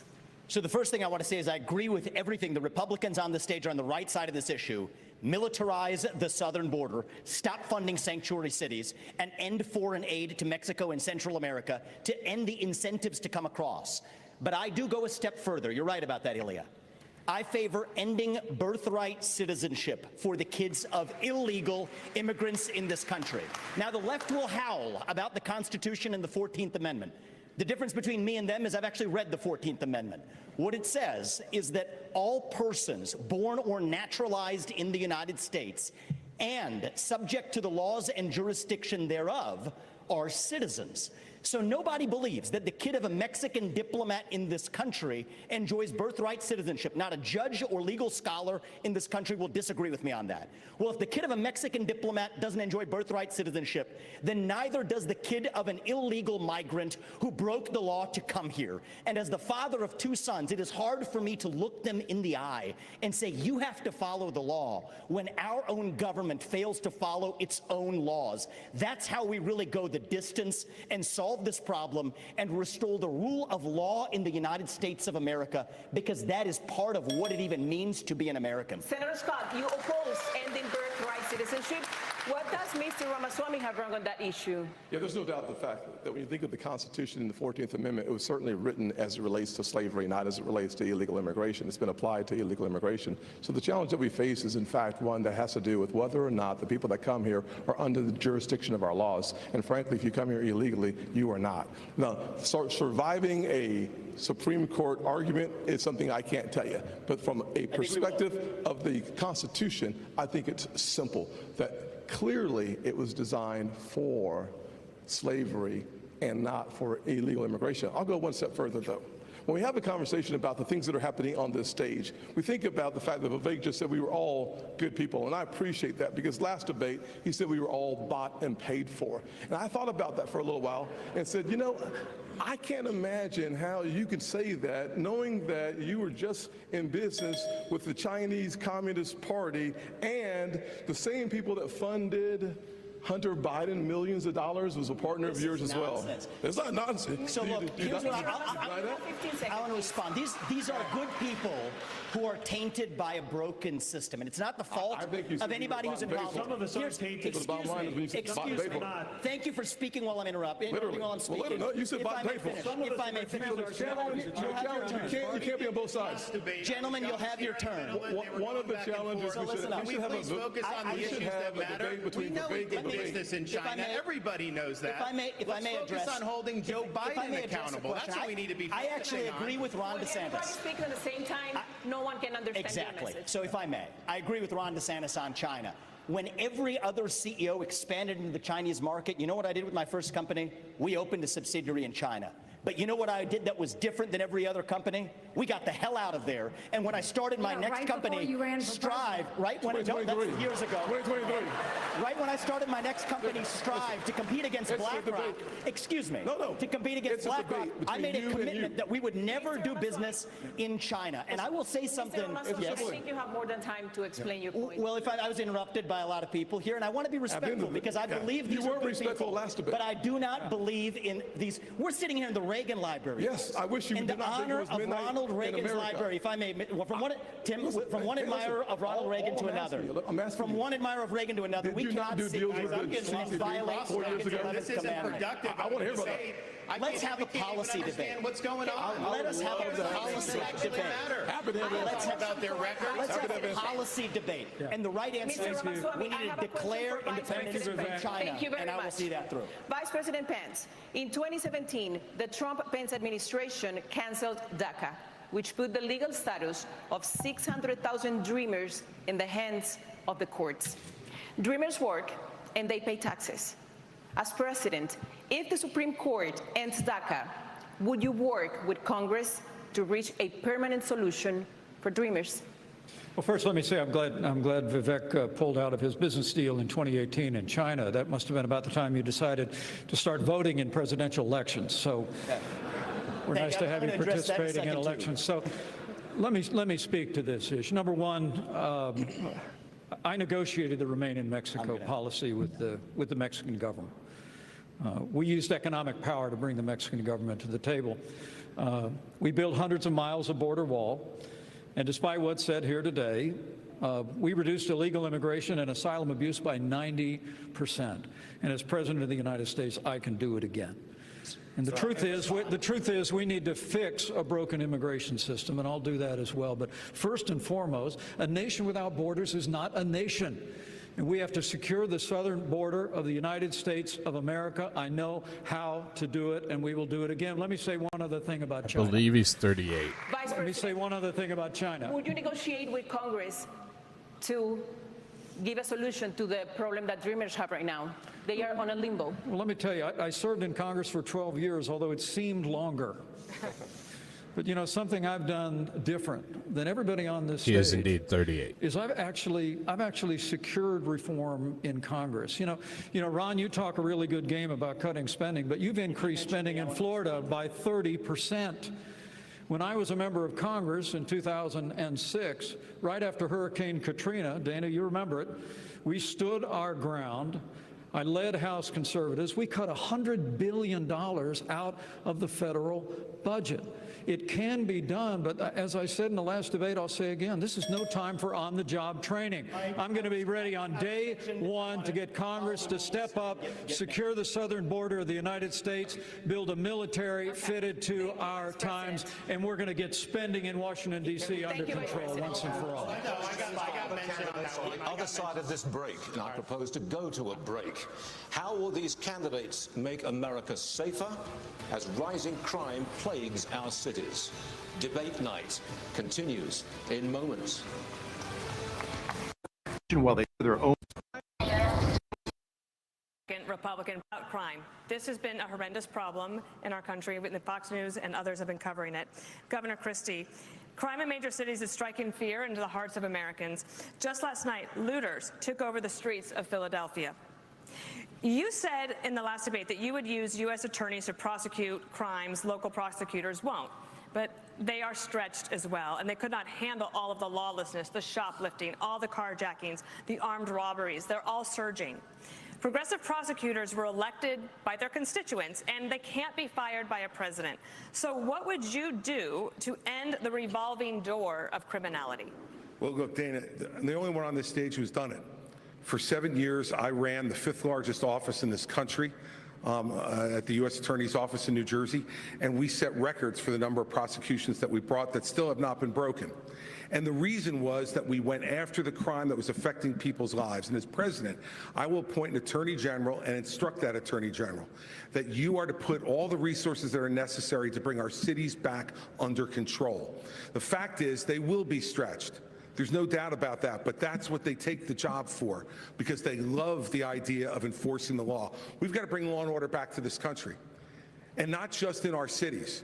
But we need the law and order back everywhere. We need law and order back in our suburbs. People are threatened there. We need it in our rural areas. People feel threatened there. And we need it in Washington, D.C. also. And Donald Trump should be here to answer for that, but he's not. And I want to look at that camera right now and tell you, Donald, I know you're watching. You're a tough guy, you can't help bitch. yourself. I know you're watching, okay? And you're not here tonight. Not because of polls and not because of your indictments. You're not here tonight because you're afraid of being on the stage and defending your record. You're ducking these things. And let me tell you what's going to happen. You keep doing that, no one up here is going to call you Donald Trump anymore. We're going to call you Donald Duck. All right. I want to ask Governor DeSantis, you fired a couple of What a piece of prosecutors shit. in your state, but as as president, you would not have the ability to do that. How do you think about dealing with the root causes of crime, especially this revolving door of the criminals that just get out and come back and commit another crime? Well, the crime in these cities is one of the strongest signs of the decaying of America. We can't be successful as a country if people aren't even safe to live in places like Los Angeles and San Francisco. Just being in Southern California over the last couple of days, my wife and I have met 3 people who have been mugged on the street, and that would have never happened 10 or 20 years ago. In Florida, we back the blue. We support the men and women of law enforcement. They are keeping us safe. We have a 50-year low in the crime rate. And yes, when I had 2 progressive prosecutors that weren't following the law in Florida, I removed them from their posts, and the people of Florida are safer as a result of it. As president, I will use the Justice Department to bring civil rights cases against all of those left-wing Soros-funded prosecutors. We're not going to let them get away with it anymore. We want to reverse this country's decline. We need to choose law and order over rioting and disorder. On a related subject, Governor Haley, there's a nationwide policing shortage. Retirements are up. Recruitment is in the tank, and morale is at a record low. 3 years ago, you signed a pledge to support law enforcement. Now, pledges are a nice idea, but what's your actual plan to get more police on our streets? Well, and I actually did it in South Carolina, too. You know, what we knew in South Carolina was you take care of those who take care of you. We have to start taking care of law enforcement, but it's not just taking care of them with words. It's making sure that you also follow through on what they do. Right now, we have a lot of stolen guns on the street. Well, these law enforcement officers, they arrest these people, and then they go and they're let out the very next day. So law enforcement feels like no one has their back. We have to start prosecuting according to the law. We have to make sure we have the backs of law enforcement, and we have to make sure that we're a country of law and order. But I want to go back to China because I don't think we spent enough time on that. Right now, we have to look at what government's doing to hurt us against China, too. You have a company, U.S. Antibiotics, that produces amoxicillin, the #1 antibiotic that we need. And right now, there is a company in Bristol, Tennessee, that produces that. Yet our federal government only gets it from China. We need to be focusing on companies that produce in America and supporting those companies that produce in America, not companies that are helping China. Governor, we will be talking foreign policy later. Delia? Yes, thank you, Stuart. We're going to stay in the topic of crime because it affects all of us. Governor Burgum, for the first time ever, a Univision poll found that mass shootings and gun safety are one of the most important issues for Latino voters. Mental health concerns are not unique to the United States, but gun violence is. What is your specific plan to curb gun violence? Well, first we need to understand is I think that the liberal left seems to be just completely bent on prosecuting law-abiding citizens that are gun owners, because every solution they have to this is take away the Second Amendment rights of Americans, and somehow that's going to solve the problem. But all these cities that we're talking about that he showed the videos of tonight, they have some of the strictest gun laws in the country. So we know that that's not what's working. What we have to do is get back to the core issues about the family. We have to get back to behavioral health and mental health. We've got to get back to actually enforcing the laws these people talked about. And like we've done in North Dakota, where we've got the goal and we're on the track to being the most military-friendly state in the nation. We've got the most military and the most support of what we're doing in terms of law enforcement, because the morale is down because we've been defunding the police, because they've been attacked in the press. The police have become the bad guys when they're the one. There's all these jobs available in America. Why would you be a policeman if people don't even respect them? Every time I see a policeman, the first thing I say is thank you. And so does everybody else in my family and most of the people in our state, because they know we have to respect the people that are out there defending us every single day. Can I answer the question on mass shooting? Mr. Ramaswamy, according to Customs and Border Protection, about 90% of fentanyl is seized at official border crossings, and 57% of the smugglers are U.S. citizens. How would you stop fentanyl brought into the country, mostly by U.S. citizens, through ports of entry? There's two sides to this, and we have to be very honest about it. One is we do have to seal that southern border. Building the wall is not enough. They're building cartel-financed tunnels underneath that wall. Semi-trucks can drive through them. We have to use our own military to seal the Swiss cheese of a southern border. But we also have to be honest. There's a demand-side problem in this country, too, a mental health epidemic. I met family in Iowa, two parents, Kathy and Derek. They lost their son, Sebastian, 17 years old. He bought Percocet on Snapchat, and then he died. Why did he die? Because it was laced with fentanyl. That is closer to bioterrorism, not a drug overdose. That is poisoning. So it is our job to make sure that never happens. But it's also our job to make sure that 17-year-olds don't turn to Percocet via Snapchat.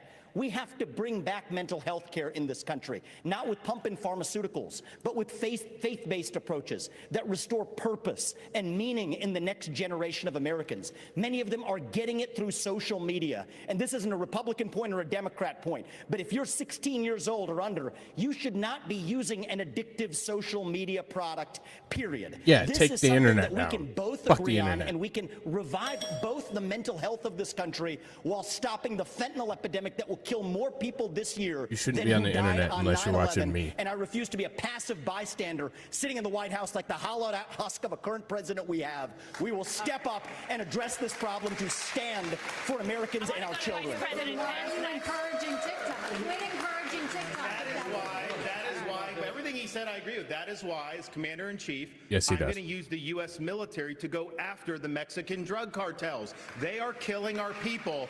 And the stories that I've seen in Florida, we had an infant. Yeah, get a drug 18 dealer months, you know and parents love rented an and Airbnb. trust. And A local apparently the people drug that dealer. had rented it before were using drugs. The infant was crawling, the toddler was crawling on the carpet and ingested fentanyl residue and died.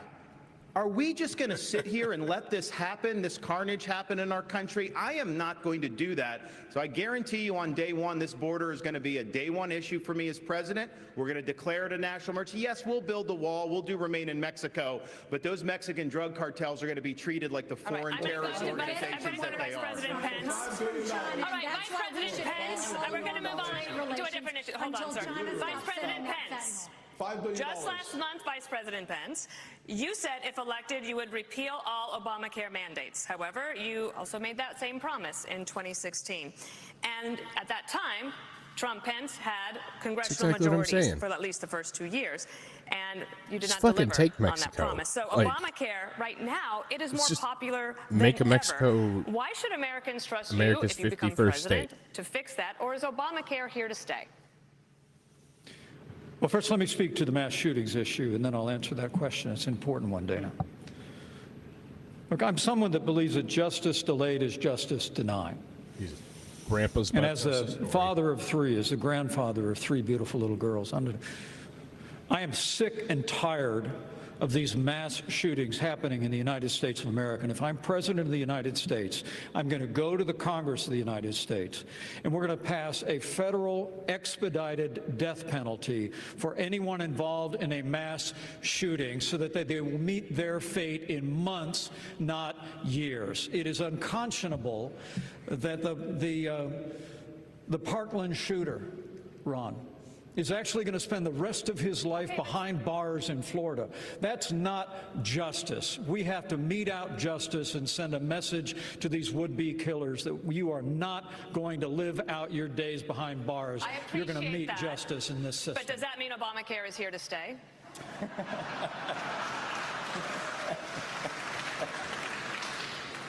Well, thank you for reiterating the question, because I'd love to answer it. Look, I think it's one of the choices here. You know, my former running mate, Donald Trump, actually has a plan to start to consolidate more power in Washington, D.C., consolidate more power in the executive branch. If I'm president of the United States, it's my intention to make the federal government smaller by returning to the states those resources and programs that are rightfully theirs under the 10th Amendment of the Constitution. That means all Obamacare funding, all housing funding, all HHS funding, all of it goes back to the states. We'll shut down the Federal Department of Education. Found by a jury of his peers for life in prison and not the death penalty. So he doesn't get to. Are going to help bring America back. He doesn't get to overrule that or override keep that. Within their time frame so that we can get as many questions in as possible. This question for Governor DeSantis.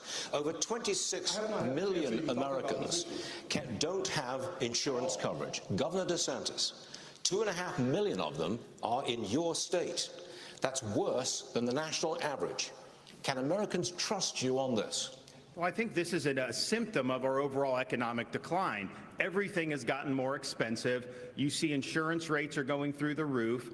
People that are going to get groceries. I spoke with a woman in Iowa, and she said, you know, for the first time in my life, I'm having to take things out of my grocery cart when I get to the checkout line because the total goes up so quickly. So this is very real, and people are hurting out there. So we've got to address the underlying problem with Bidenomics, the overspending, taking all Biden's rules and regulations. I'm going to throw them in the trash can on day one. You're not going to have to worry about that. We're going to open up all of our energy. We will be energy dominant in this country. That will lower your gas prices. And what we need to do with health care is recognize our health care is putting patients at the back of the bus. We have big pharma, big insurance, and big government, and we need to tackle that and have more power for the people and the doctor-patient relationship. Governor, why is your record in Florida on insurance worse than the national average?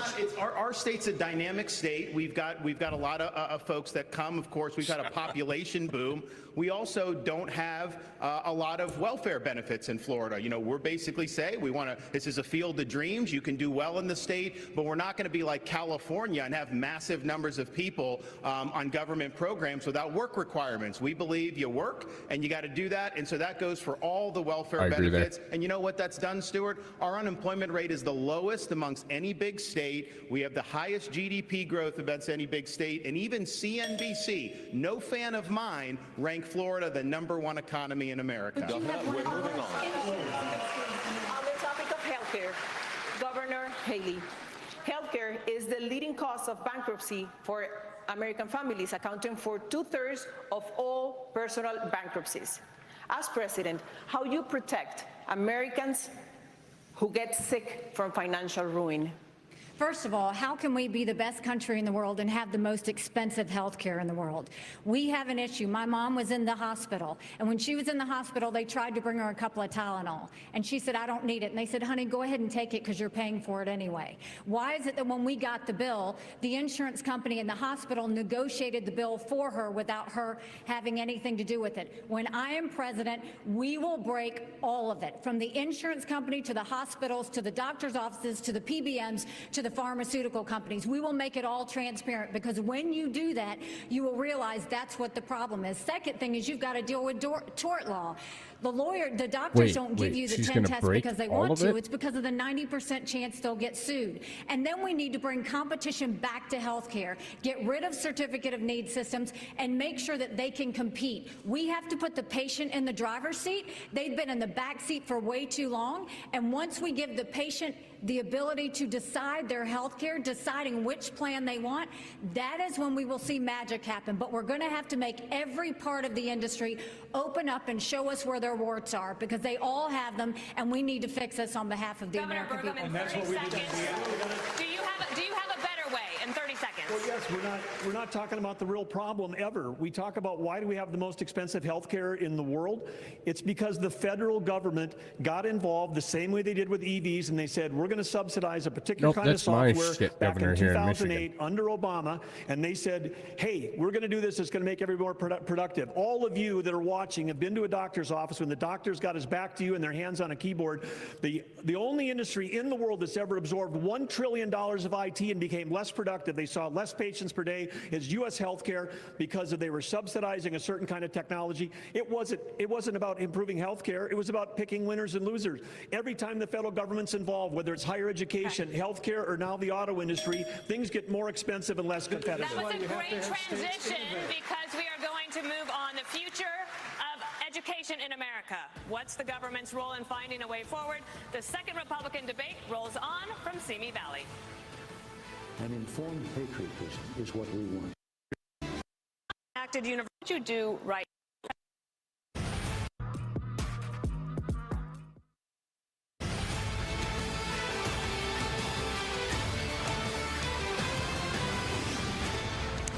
And we are back live at the Ronald Reagan Presidential Library in the Air Force One Pavilion for the second Republican debate. And let's get back to our questions. Governor Haley, American students, they are in academic trouble. They have lower scores in math and reading. There's chronic absenteeism. That's at record highs. And this has even been called education homicide. You say school choice is the answer, but South Carolina, your home state, still has not enacted universal school choice, and even the current expansion won't be fully implemented until 2027.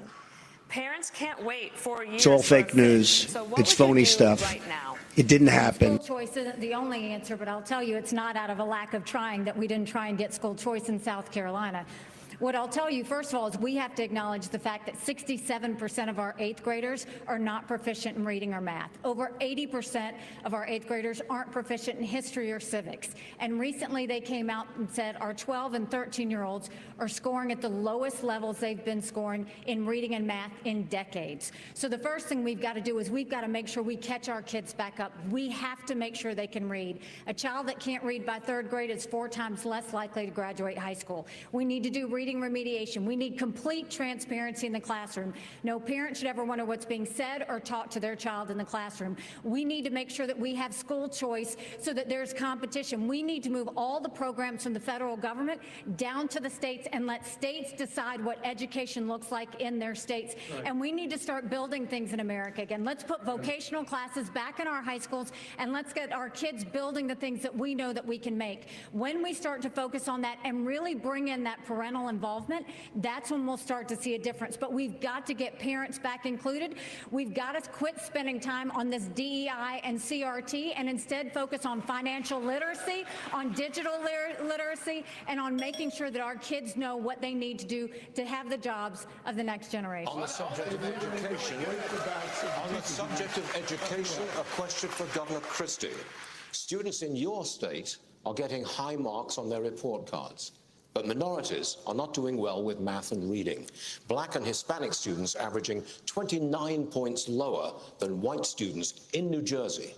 Would you address minorities first? You have to address all students. And look, in our state, Stuart, frankly, before I was governor, that gap was close to 50%.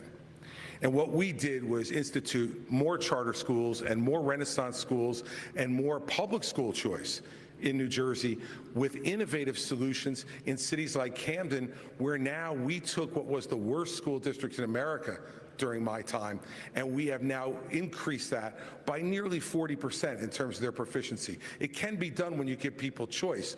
But let's tell the truth to everybody about what this is. Education platform. This Feed the public students more school lunch. system is no longer run by the public. It is run by the teachers' End of unions program. in this country.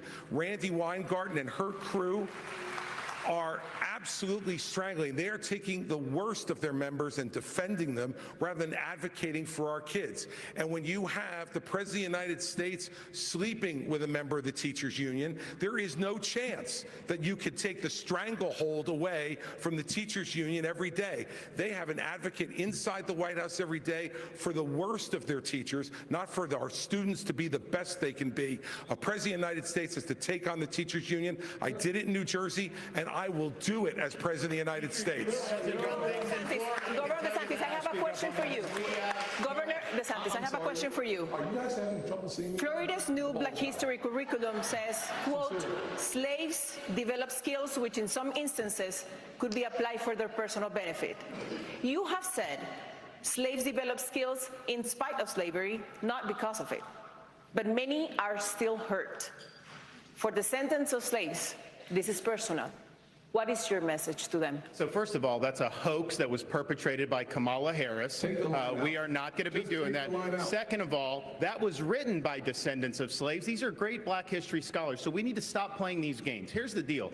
Our country's education system is in decline because it's focused on indoctrination, denying parents' rights. Florida represents the revival of American education. We're ranked #1 in the nation in education by U.S. News and World Report. My wife and I, we have a 6, 5, and 3-year-old. This is personal to us. We didn't just talk about universal school choice. We enacted universal school choice. We didn't just talk about Parents' Bill of Rights. We enacted the Parents' Bill of Rights. We eliminated critical race theory, and we now have American civics and the Constitution in our schools in a really big way, just like President Reagan asked for in his farewell address back in 1989. Florida is showing how it's done.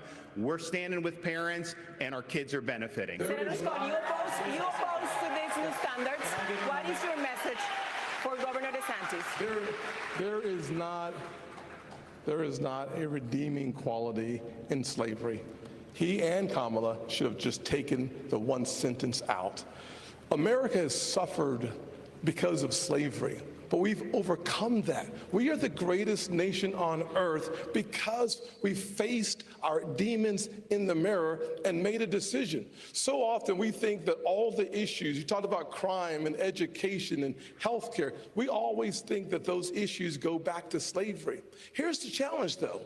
Black families survived slavery. We survived poll taxes and literacy tests. We survived discrimination being woven into the laws of our country. What was hard to survive was Johnson's Great Society, where they decided to put money, where they decided to take the black father out of the household to get a check in the mail, and you can now measure that in unemployment, in crime, in devastation. If you want to restore hope, you've got to restore the family, restore capitalism, and put Americans back at work together as one American family.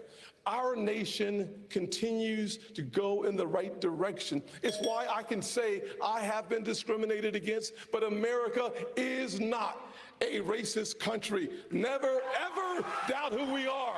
We are the greatest country on God's green earth, and frankly, the city on the hill needs a brand new leader, and I'm asking for your vote. I'm going to have a question for you, Mr. Ramaswamy. Over 10.7 million students in over 18,000 public schools nationwide have the ability to change their identity without parental notification. Governor Christie told Stewart last week that he would pass a federal law to protect parental rights. Would you try to do the same? I have to be very clear about this. Transgenderism, especially in kids, is a mental health disorder. We have to acknowledge the truth of that for what it is.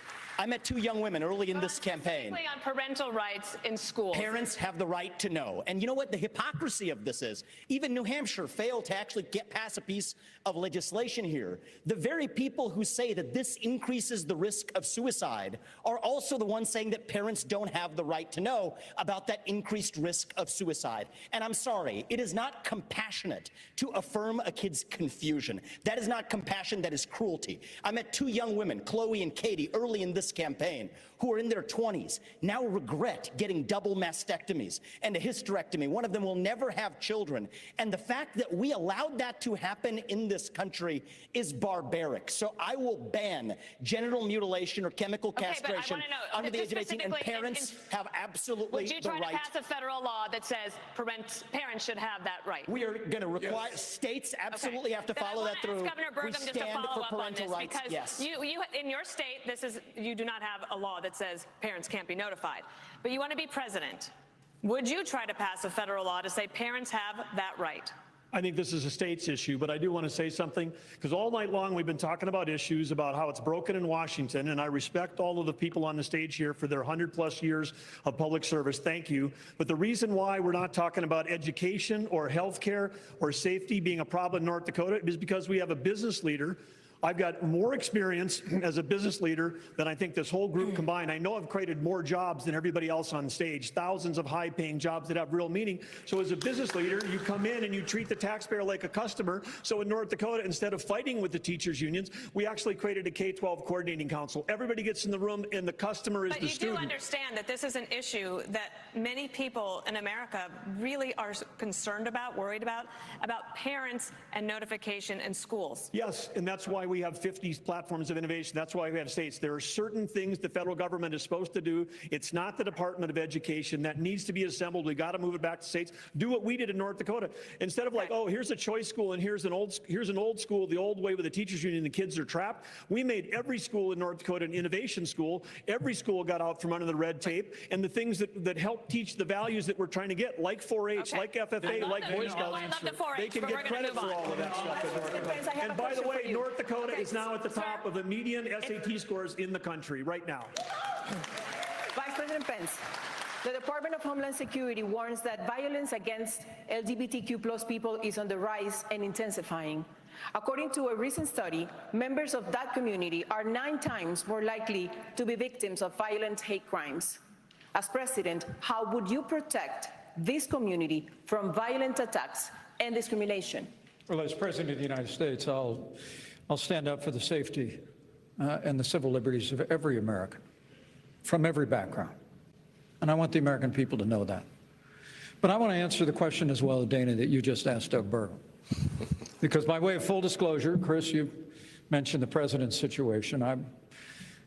My wife isn't a member of the teachers union, but I got to admit, I've been sleeping with a teacher for 38 years. And so full disclosure.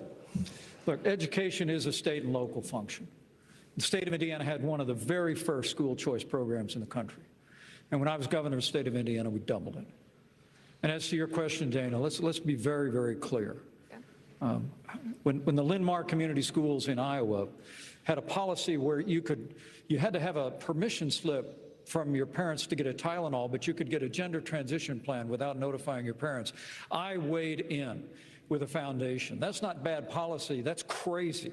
We're going to stand up for the rights of parents, and we're going to pass a federal ban on transgender chemical or surgical surgery anywhere in the country. We've got to protect our kids from this radical gender ideology agenda, and we've got to empower parents at the state level with the ability to choose where their kids go to school, whether it's public, private, parochial, or homeschool. You empower parents, and our schools will straighten up and reflect our values and focus on the basics faster than you could possibly imagine.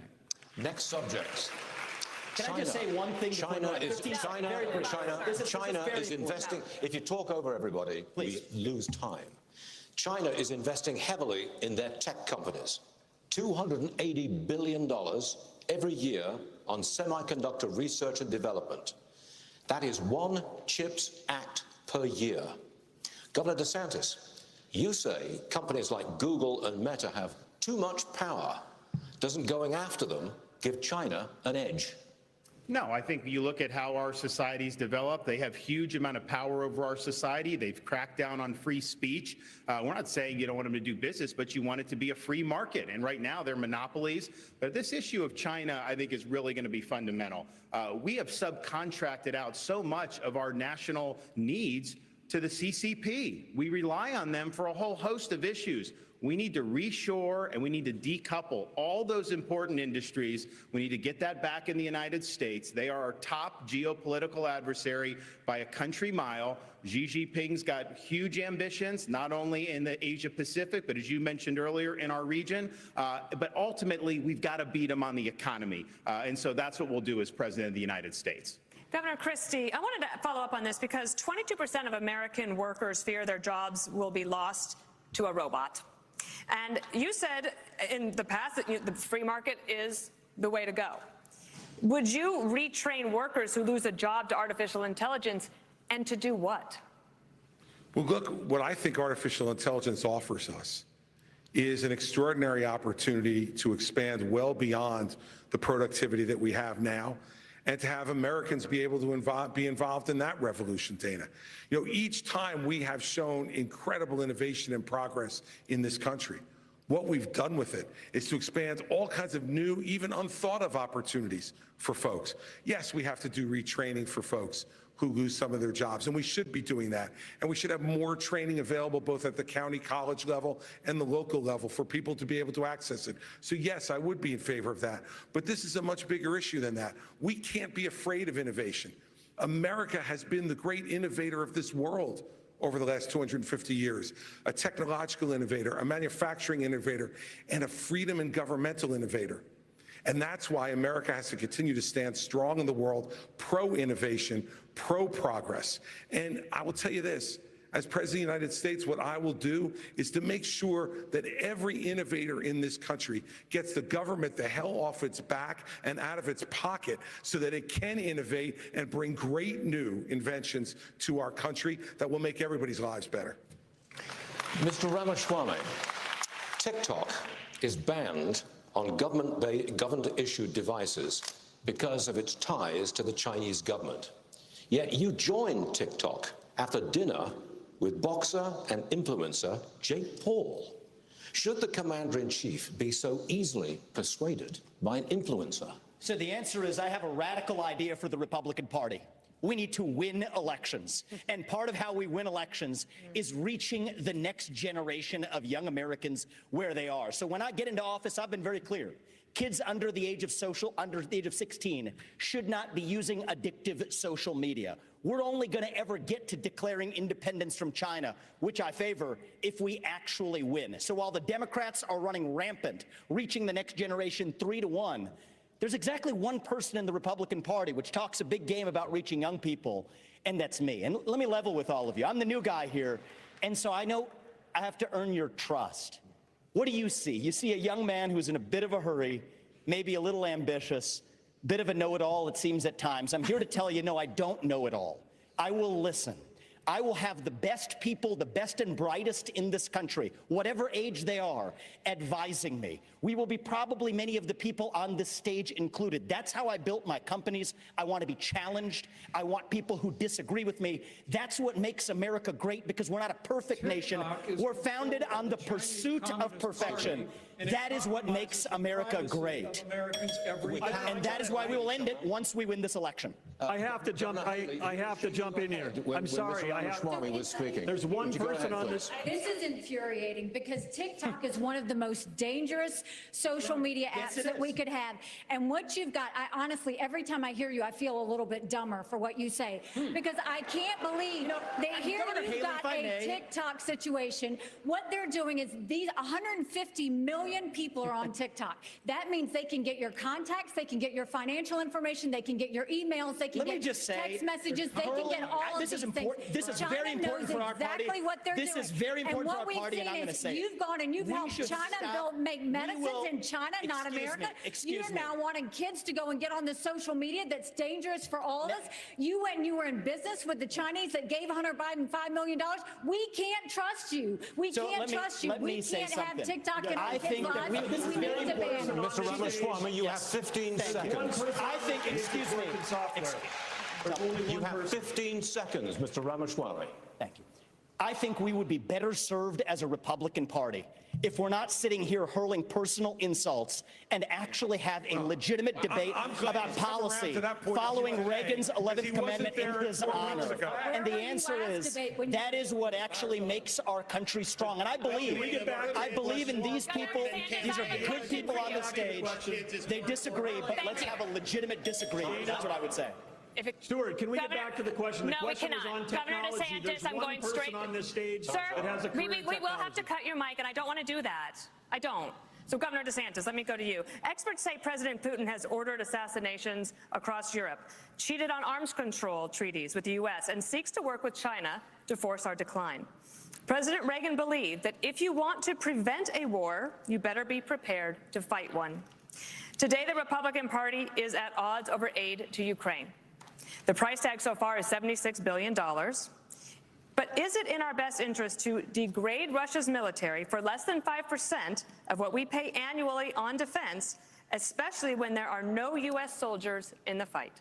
It's in our interest to end this war, and that's what I will do as president.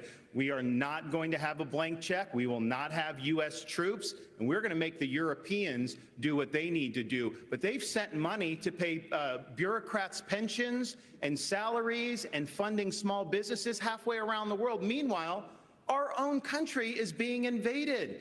We don't even have control of our own territory. We have got to defend the American people before we even worry about all these other things. And I watch these guys in Washington, D.C., and they don't care about the American people. They don't care about the fentanyl deaths. They don't care about the communities being overrun because of this border. They don't care about the Mexican drug cartels. So as Commander-in-Chief, I will defend this country's sovereignty. But it's not a territorial dispute. It's never been a territorial dispute. And 90% of the resources that we send over to Ukraine is guaranteed. It's a loan. It is not 90% of the money that we send over there is loan. Well, we can talk about this, but at the end of the day, 90% of the money that we send over there is actually in the form of a loan.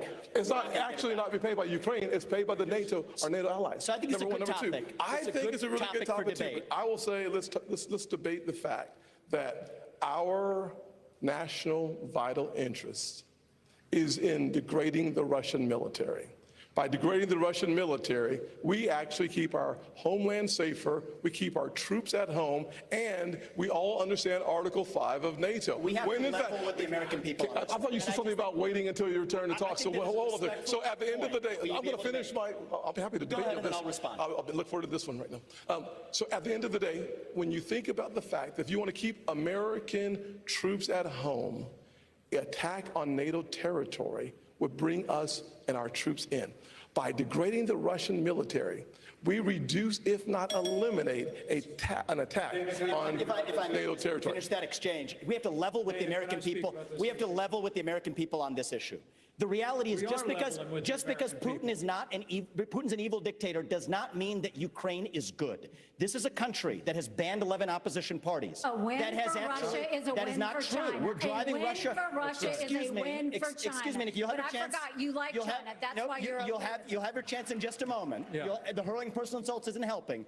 China is the real enemy, and we're driving Russia further into China's arms. We need a reasonable peace plan to end this, especially this is a country whose president just last week Vivek, was if you hailing let Putin have Ukraine, that's a green light to China to take Taiwan. Peace comes through strength. We need a reasonable plan to peace. Governor Christie. The Communist Party of China's taking Taiwan anyways. Governor Christie, President Biden's first 2 years have brought China, Russia, and Iran closer together. Are we focused too much on Ukraine and not enough on this threat from the New World Order? No, they're all connected, Stuart. They're all connected. The Chinese are paying for the Russian war in Ukraine. The Iranians are supplying more sophisticated weapons, and so are the North Koreans now as well, with the encouragement of the Chinese. The naivete on this stage from some of these folks is extraordinary.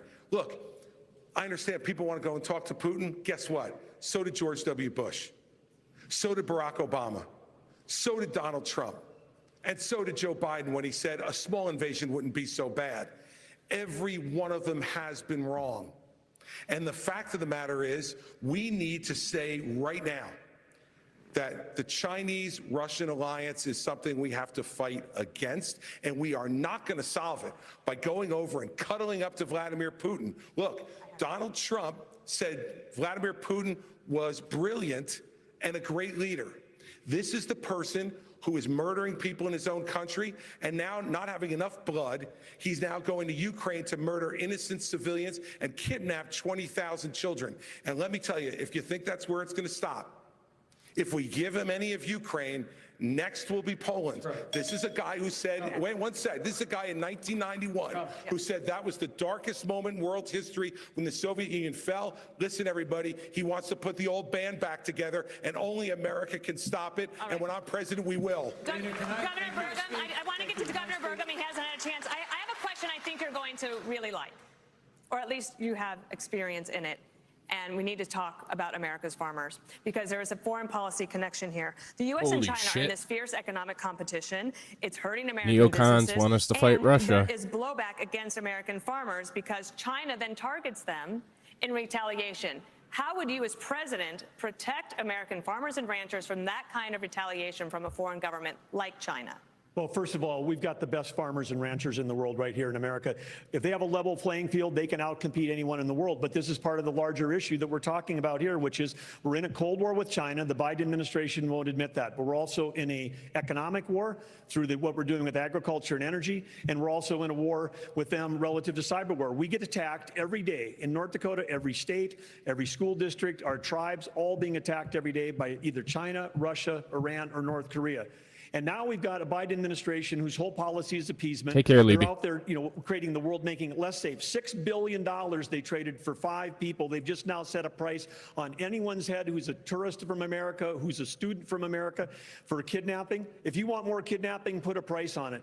And then they're also helping Iran get to have more closer to nuclear weapon, which pushes all of the Middle East closer to China and Russia. The whole thing is absurd. And then, of course, we're going to give Ukraine to Russia, and then we're going to give Taiwan to China, and think that's a foreign policy. That will make our nation less successful, make us more poor. And at the core of all that is energy policy, because China imports 10 million barrels of oil a day. They're the largest importer in the world, and we've had 4 cabinet members from the Biden administration there this summer, and none of them talked about U.S. energy. The first one to go to each of those countries was Kerry, to talk about the folly of the climate policy, which is making the world less stable. It's empowering dictators. It's not about climate change that we need worried about. It's about the Biden climate policies that are actually the existential threat to America's future. Thank you. Can I speak about Governor Haley, Mexico's president called who supports sending U.S. military into the country, quote, scoundrels.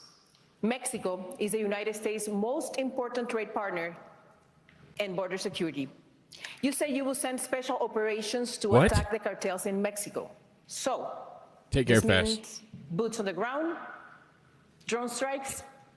It means special operations. It's how we deal with our terrorists. And what you need to do is understand that Mexico's not being a good partner if we lost 75,000 Americans last year. Mexico's not being a good partner if they're letting the cartels get away with what they're getting away with. What we will do is we will make sure that we send in our special operations, and we will take out the cartels, we'll take out their operations, we'll take out anything that's doing it. But we're going to go after China, because China is the one sending the fentanyl in the first place. And we will end all normal trade relations until China stops sending fentanyl. And then we'll do the special operations, and we'll get it from both sides. This is where President Trump went wrong. He focused on trade with China. He didn't focus on the fact that they were buying up our farmland. He didn't focus on the fact that they were killing Americans. He didn't focus on the fact that they were stealing $600 billion in intellectual property. He didn't focus on the fact that they put a spy base off our shores in Cuba.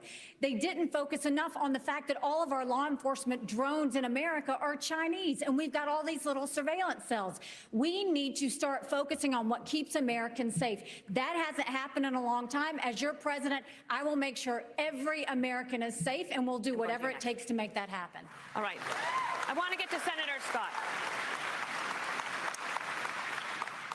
You're all auditioning for the job as President of the United States. You want to earn these votes. But the world's problems land in the Oval Office. During the presidential debates in the year 2000, neither Al Gore nor George W. Bush was asked about al-Qaeda.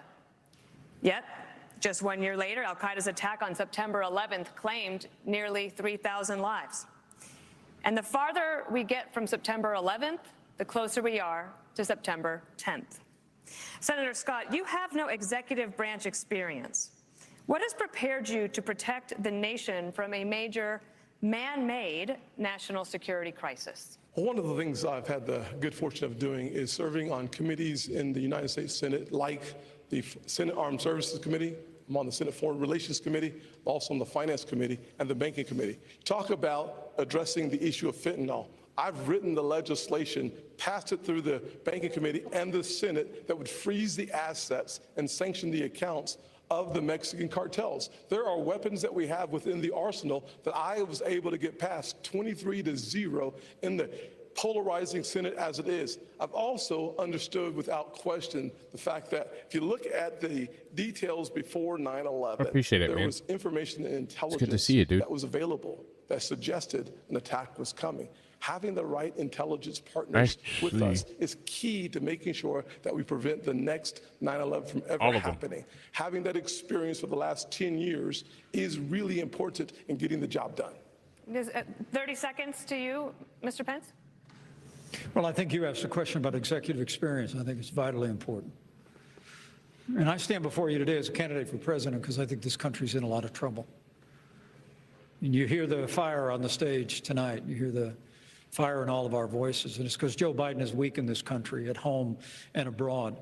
This is a time for those of us that have the experience, the tested experience, and a commitment to the conservative agenda that Ronald Reagan brought forward in this party of a strong national defense, standing with our allies, standing up to our enemies, supporting limited government and traditional values, need to step forward. Understood. Because frankly, our party does face a time for choosing, as I said at the top of this debate, whether we're going to stand on the foundation of that conservative agenda that Ronald Reagan poured, or whether we're going to follow the siren song of populism unmoored to conservative principles. I'm the most experienced, most qualified, and most consistent conservative in this field, and I'm ready to lead America at home and abroad on day one. Time for choosing to go to a break. Ilya. We need to go to a commercial break.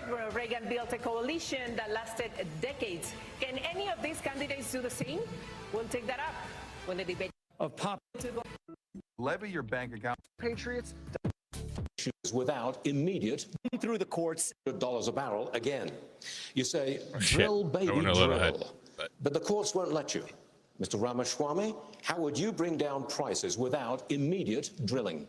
Well, look, I think that we do have to run through the courts and get through that administrative state to make sure we're using the natural resources here at home. But here's the other thing that we can do that's easy. It would take forever, Mr. Ramaswamy. And it addresses the national debt as well as brings down prices. Put people back to work. We are using taxpayer money to pay people more to stay at home than to go to work. That is wrong. That contributes to our supply chain crisis. It contributes to inflation. That's the easiest way to unlock this economy. And here's the other thing. We have to put the Federal Reserve back in its place. This is an agency that has gone rogue. So in January 2026, when I have the opportunity as not your even next an agency. we will have a new chairman of the Federal Reserve who places priority on dollar stability, and then most importantly, send packing 75% Go win again of with the debates like administrative this. state. What the fuck? Reduce the federal Well, I employee think headcount that's by part of why 75%. Trump's staying out of them. Rescind 50% There's nobody of on this stage that can unconstitutional federal regulations run the country. that are shackling businesses both Thank you for the large super and chat, buddy. small. I've offered a very clear, practical plan to do it. That's how we unleash the economy. That's how we revive the integrity of a three-branch constitutional republic rather than this technocracy and aristocracy in the administrative state. Response, please. I think one of the signature accomplishments of our administration was in just a few short years, we achieved energy independence. We became a net exporter of energy for the first time in 75 years. But on day one, Joe Biden declared a war on energy, which was no surprise because when Joe Biden ran for president, he said he was going to end fossil fuels. And they've been working overtime to do that ever since. If I'm president of the United States, we're going to open up federal lands. We're going to unleash American energy. We're going to have an all-of-the-above energy strategy. And I have a plan that actually would not only reclaim energy independence, but in 2006, America lost our position as the leading energy producer on Earth. I believe in the next 10 years, with the right policies and experienced leadership in the White House, we can reclaim our role as the leading energy producer on Earth, and that'll grow the American economy for generations to come. Governor Haley, reaction to that, please. As the only person who's leading an energy state, could I answer the energy question? No, Governor Haley. So, the first thing I'll say is what I saw at the United Nations is energy security is national security. We need a president that understands we have to partner with our producers and make sure that we have their backs. What you don't need is a president who is against energy independence. Ron DeSantis is against fracking. He's against drilling. He's been against, you did it. He always talks about what happens on day one. You better watch out, because what happens on day two is when you're in trouble. Day two in Florida, you banned fracking, you banned offshore drilling, you did it on federal Thanks land, for the super chat, and AP. you took green subsidies that you Appreciate didn't it, have buddy. to take. Governor DeSantis, you were mentioned. You have the right to respond. 30 seconds. Yeah. I just did a plan out in West Texas for American energy dominance. We're going to choose Midland over Moscow. We're going to choose the Marcellus over the Mullahs, and we're going to choose Bakken over Beijing, and we are going to lower your gas prices. We are going to get that job done because it's important for our national security, it's important for jobs, and that's one of the best ways to drive down inflation. Governor DeSantis. Governor DeSantis. Governor DeSantis, this question is for you. Our voters enacted a constitutional amendment. You banned it before they voted. No, it's not true. You banned it before they voted, and not only that, fracking wasn't. They didn't vote on fracking. She's totally wrong. They voted it in. That's what we did. Onshore, we do it in Florida. We don't have as much as maybe West Texas, but we do it. But that was a constitutional amendment. So that's just wrong. And let's just get real here.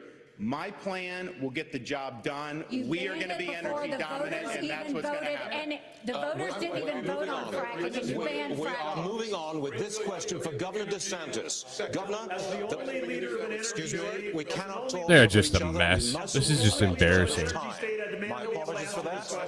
for the GOP. Governor DeSantis, It this really is your is. question. The Biden administration is hell-bent on student loan forgiveness, but you say colleges should be on the hook when graduates cannot pay their debt. How does that address the cost of college? How does the cost of college itself? Because the colleges are going to have to make a decision. Do we expand the gender studies department, knowing some of those graduates may not have great learning opportunities? No, they're going to focus on the things that really matter. They're going to make different choices. They're going to try to graduate people in 4 years. I also just want to come back to something Dana asked last segment about 9/11, because I was just at the 9/11 memorial with the families. My wife and I were invited. It's very touching to be there, and it affected my life because I ended up joining the military as a result of that. I had been a blue-collar kid, minimum wage in Dunedin, Florida. I ended up getting through Yale and Harvard Law School and somehow came out more conservative than when I went in, and that is not easy to do. Had a lot of opportunities to make money, but I wanted to serve, and I'll never forget coming back on the plane from Iraq, landing in Coronado, California, North Island, and feeling that breeze off the Pacific Ocean and say, you know what? I am lucky to have been born an American, and I think being able to serve, and I'll be the first president elected since 1988 who's actually served overseas in a war. I think that's going to help me as commander-in-chief to know Happy birthday to Cheese. I'm not going to sing any more than that, but happy birthday to Cheese. And we know that Governor Haley's husband is serving right now as well, and we thank him for that. Senator Scott, the national debt has nearly doubled in your time in office. The approval rate for Congress is at a mere 19%. If this were a business, you'd probably all be fired in Washington, but you're here tonight looking for a promotion. In 2013, Governor Haley hired you for the Senate. I'd like you to tell her why you should be promoted to CEO of the nation instead of her. Certainly. One of the things I'd say is if you look at our national debt of $33 trillion, I would love to have an opportunity to have this country pass a balanced budget amendment. That would constrain the spending in Washington in the same fashion that it does in every state in our nation, number one. Number two, if you want to actually reduce our national debt, you have to grow our economy. In order to grow our economy, you need to create about 10 million jobs to grow our economy at 5%. You can do that in 3 specific sectors. Number one, the energy sector. We could create between 3 and 3.5 million jobs if we unleashed all of our energy resources. America is we're the richest country if you combine coal, gas, and oil. Why not unleash all of our resources? Number two, we've lost 100,000 factories. 100,000 factories in the last 25 years. If we continued on my Made in America plan, we could bring jobs back to America in a similar fashion that we did when I wrote the Tax Cuts and Jobs Act.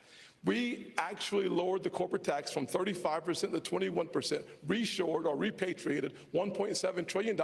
We brought the unemployment rates for African Americans, Hispanics, and Asians to the lowest level in the history of the country, and a 70-year low for women. Governor Haley, would you think you would deserve the promotion over him? Look, I appreciate Tim. We've known each other a long time, but he's been there 12 years and he hasn't done any of that. He hasn't. They've only given 4 budgets on time in 40 years. He was part of that. He increased the national debt. He voted for the spending. You voted he has made sure that the borders are open and they haven't done anything. Look at everything in South Carolina. 12 years. Where have you been? Where have you been, Tim? I voted on most of those things. We've waited. There's like 4 of them yelling over each other. Thing that I just find interesting. Ron, let me finish. All these guys have said here's the things, fact, and I appreciate a lot of the things they're saying. Nikki I'm Haley, the only one up here who's gotten in the big fights and has delivered big victories for the people of Florida, and that's what it's all about. You can always talk, but when it gets hot in there, when they're shooting arrows at you, are you going to stand up for parents' rights, to keep the state free? Are you going to be able to do all those things? And in the state of Florida, because of our success, the Democratic Party lies in ruins. We have won the big fights. We have turned our state into a Republican state. People respond to leadership. I've done it while others have talked about it. CEO, we actually have a CEO in the White House, which is what I think we need. If I may just briefly interject here, we need a zero-based budgeting. That's the way businesses are actually run. Start with 0 as the baseline for the budget, and then see what's actually necessary. There isn't a blue state or a red state in this union that does it. The federal government doesn't do it. But successful companies, including the ones that I've built as a CEO, will do it. And I think we need a CEO in the White House to get that done. Governor Burgum runs a state that way. Yes, go ahead. You didn't ask the only guy that's been in tech. You have energy questions. You don't ask anything. But I'm just going to say right now, when you say nobody else has done it, the energy plans that have all been announced in the last month by these other folks on stage, we're already doing it in North Dakota. The border plans they're already talking about, we've got troops down at the border flying helicopter missions from North Dakota, from San Diego to the Gulf Coast, trying to stop transnational criminal organizations from inflicting the invasion and the mass casualties in our state. And on the energy policy, we're already doing it. And it's not saying when nobody else done the big fights. North Dakota was leading the charge. We won the battle to get the Biden administration, who was ignoring the law. They were the first administration since Truman that wasn't holding the quarterly required lease sales, and we won that in federal court. WOTUS, we won that in federal court. We're fighting the Biden administration on 20 fronts. To say that nobody's fighting the big fights, just look at the record of what we're doing right now. Energy, economy, national security, I've been talking about it since day one, and now finally good, we're having the conversation about it, but we've got the answer in North Dakota. Governor Burgum, let's talk big government. This question's for you. Big government keeps getting bigger. 1/5 of all new jobs this year have been created by the government. Governor Burgum, you say you want to shrink the size of government, but it has been a century since any president has done that. Why would you be any different? Well, because we've done it in North Dakota. When I took office, we shrunk the state budget general fund by 27% in the first 4 months I was office, and all the trains still running on time. Why? Because you had a business leader that was actually there. Inside of every government job, did he just say all the trains ran on time? Mind-numbing, soul-sucking work that even the state and federal employees don't want to do, and you can engineer that work out of the job. That would free up right there 20% of 2 million civilian employees. And by the way, we've got 10 million jobs open. They'd have plenty to do, and they could be generating taxes instead of being paid by taxes. This is totally possible to do it if you have somebody that understands, because having worked in technology for 30 years, everything we had to do was to be better, faster, and cheaper the next day. That's what we can do in government. That's what we're doing in North Dakota. All right. Governor DeSantis, I want to ask you about something that I think is on a lot of Republicans' minds. This election could come down to less than 50,000 votes in 3 states. Abortion was on the ballot in 6 states in 2022. Republicans lost all of them. Next year, abortion will likely be on the ballot in Arizona. That is a must-win state. Governor DeSantis, how are you going to win over independent, pro-choice voters in Arizona? I'm going to stop asking the question like I told you last time. The greatest Republican victory in a governor's race in the history of the state, over 1.5 million votes. We were winning places like Miami-Dade County, Palm Beach, that nobody thought was possible because we were leading with purpose and conviction. I reject this idea that pro-lifers are to blame for midterm defeats. I think there's other reasons for that. The former president, he's missing in action tonight. He's had a lot to say about that. He should be here explaining his comments to try to say that pro-life protections are somehow a terrible thing. I want him to look into the eyes and tell people who've been fighting this fight for a long time. My wife and I earlier today were at the gravesite of President and Mrs. Reagan, and I noticed that there was a quote where it says, "Every single person has purpose and worth." We're better off when everybody counts. And I think we should stand for what we believe in. I think we should hold the Democrats accountable for their extremism, supporting abortion all the way up until the moment of birth. That is infanticide, and that is wrong. Let me ask Governor Christie. Governor Christie, do you think that Republicans... Yes, I will. Okay, Governor Christie, do you think that Republicans can do that in Arizona if this referendum is on the ballot there?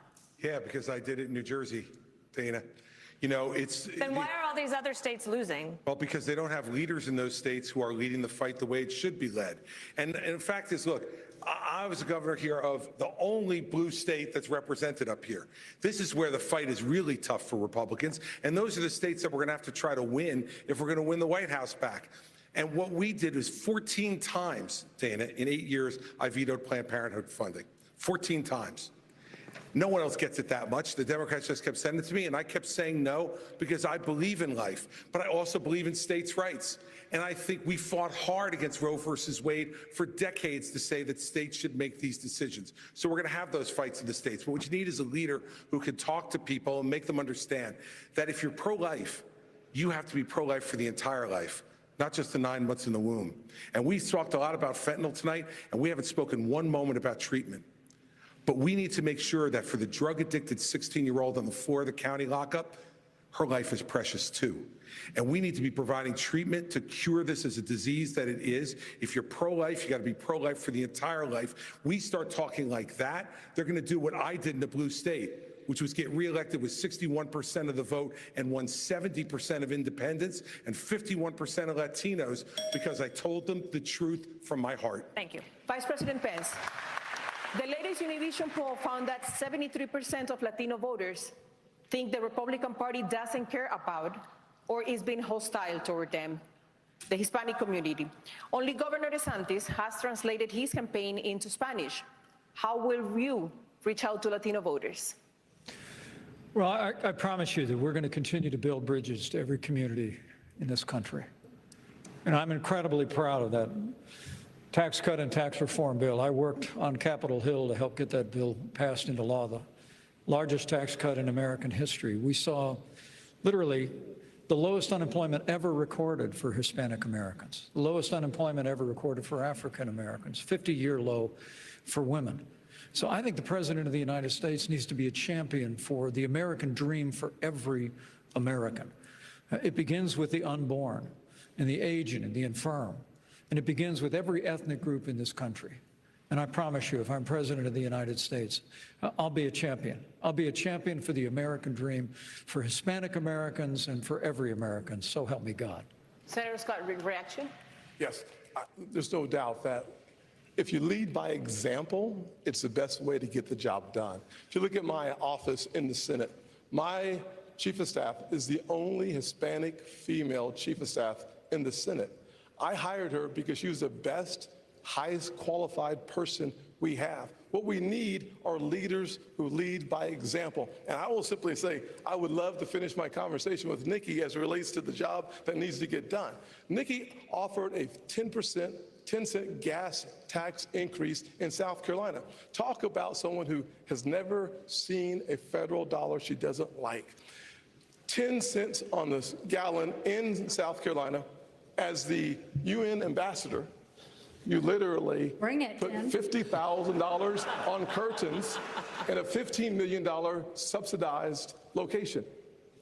Next. You got bad information. First of all, I fought the gas tax in South Carolina multiple times against the establishment. Just go to YouTube. Against the establishment. Just go to and YouTube you want and to know see what for that 10 cent was? When they wouldn't pass the gas tax, the establishment and the companies wanted me to do it so much that I said the only way I will pass it if you will give us all you have to do is go watch Nikki Haley on YouTube.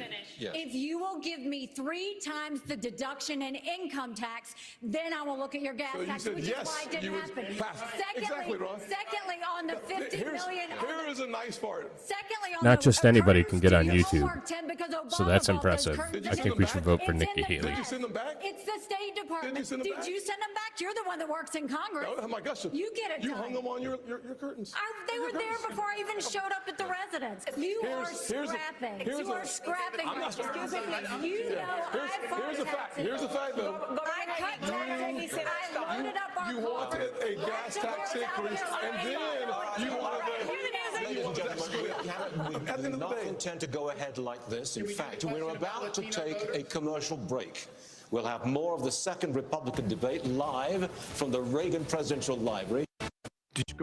Holy Christ, are we almost done with this for real?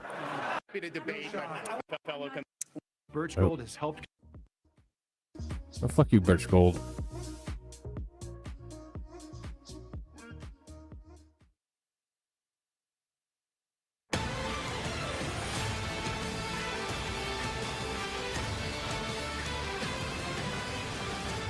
Welcome back to the final minutes. I could go another hour, but we only have a few minutes. And candidates, it's now obvious that if you all stay in the race, former President Donald Trump wins the nomination. None of you have indicated that you're dropping out. So, which one of you on stage tonight should be voted off the island?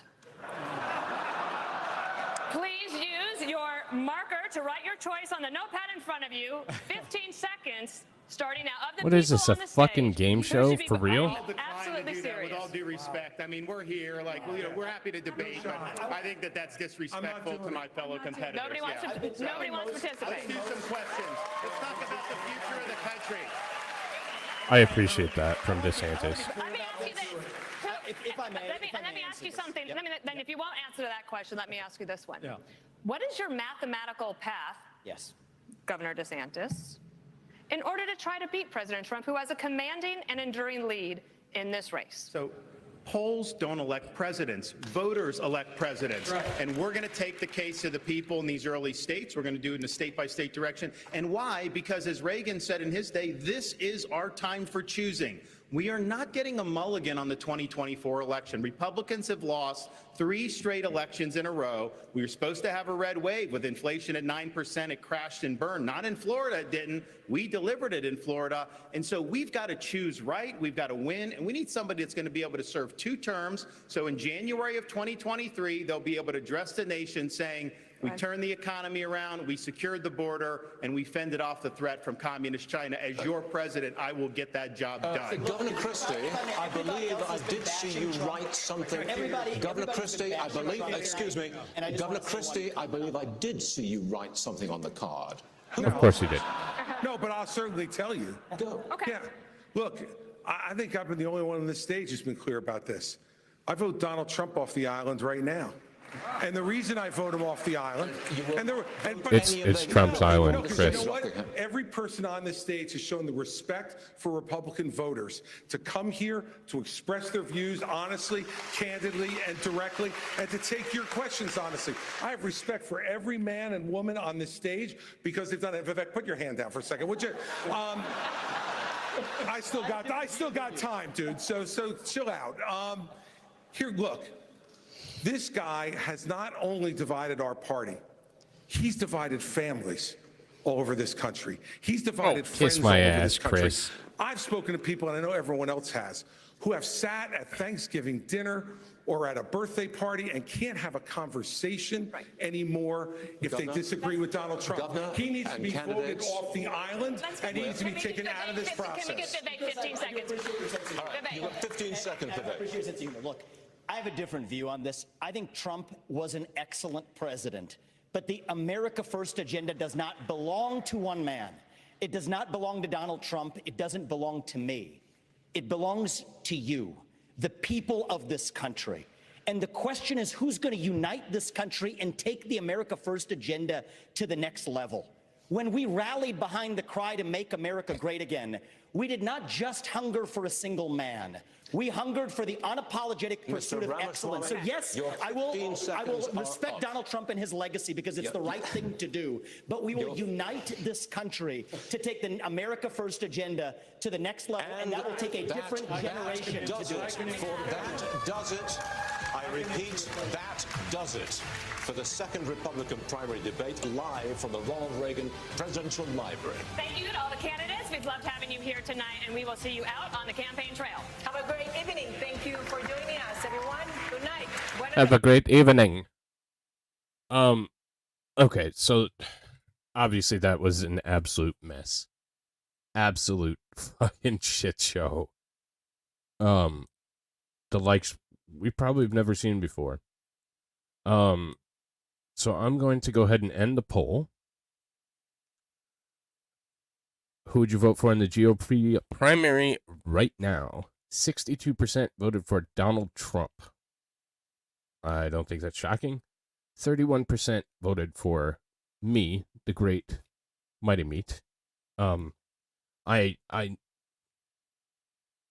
know that there was foreign influence in the election. We had several Canadians, maybe an Aussie, that voted, and I am nothing if I'm not a man of class and standards. And with that, I'm going to concede, and I'm going to give my votes to Donald Trump. So, yeah, I think we could revote.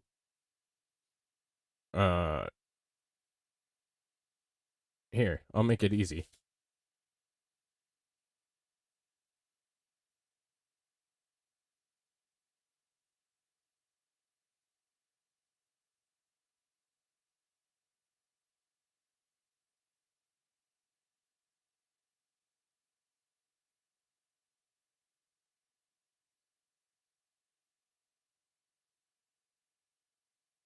There. That makes it simple. Oh, thank you. Thank you, amazing. Oh, we had a Russian too. Damn. I'm glad that I took the high road right there. I'll wait my time. I'll wait my time. I thought asshole was my middle name. Now it's easy? Oh, it could be easy asshole. And we just shortened it. I could see that. But no, all jokes aside, I think this was an absolute train wreck yet again. I personally don't think that there is a candidate on that stage that has any chance whatsoever to walk with the nomination outside of Donald Trump. I think it's still Trump's race to lose, and I don't see him doing it anytime soon. I am obviously very pro Donald Trump. Again, I don't think he's perfect, but I think he's the best option that we currently have. And I would rather have him any day over Joe Biden. And I haven't seen a single thing from this field of candidates that makes me think that any of them could challenge Donald Trump, let alone Joe Biden. They're a joke. They're trash, and no one has a chance of knocking off Donald Trump. It's his race. It's his race. And I think he knows that, and that's probably realistically why he's staying away from the debates. They are an absolute train wreck. There's nothing that helps him out in anything that I've seen so far. This is just embarrassing for the party, but it shows the great divide in our party. A party that's been hijacked by neocons like Christie or neocons like Mike Pence, who want to point out that he had sex with his wife in the last 38 years. Wait, I was coughing on Deb. Why am I appointing Surgeon General? No one has a chance against Donald Trump. Oh no, 999 is that secret code? No, from the Trump speech, he was saying 999, and I showed the Adolf clip and said that would be on the left's meme list tomorrow. So yeah, I don't know. I think that shit, now I gotta find it.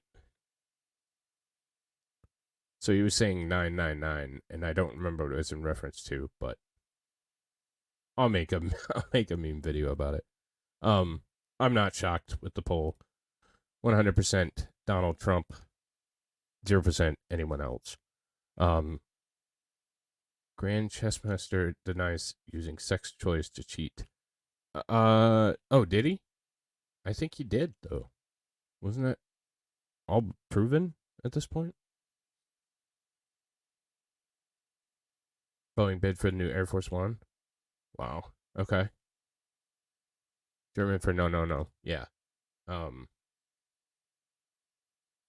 It was interesting. So, but no, wait, no. Fire is not on my cabinet. I don't trust redheads. It's just a personal thing. I'm sorry if anybody hates that about me, but I just can't. I just can't. I can't trust redheads. It's not personal. I still very much enjoy you, Fiery. You're a great person. I just can't. I hope you understand, bud. Both that being said, I know you're a fake redhead. That's why, but meat is red. Why not redheads? Because I'm red all over. So, no, you're the reason I had to concede, Digger, because there was foreign interference in the election, and I just couldn't do that. I couldn't do that. Couldn't live with myself knowing that I had foreign interference with my winning or coming in second to the poll.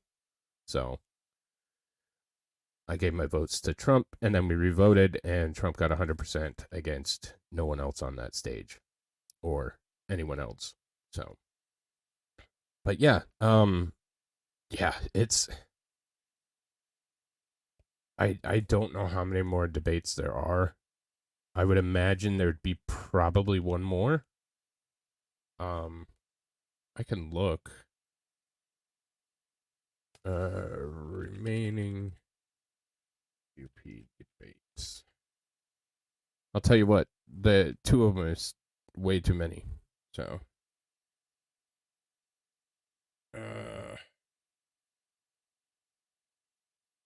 shit, I don't see anything about how many.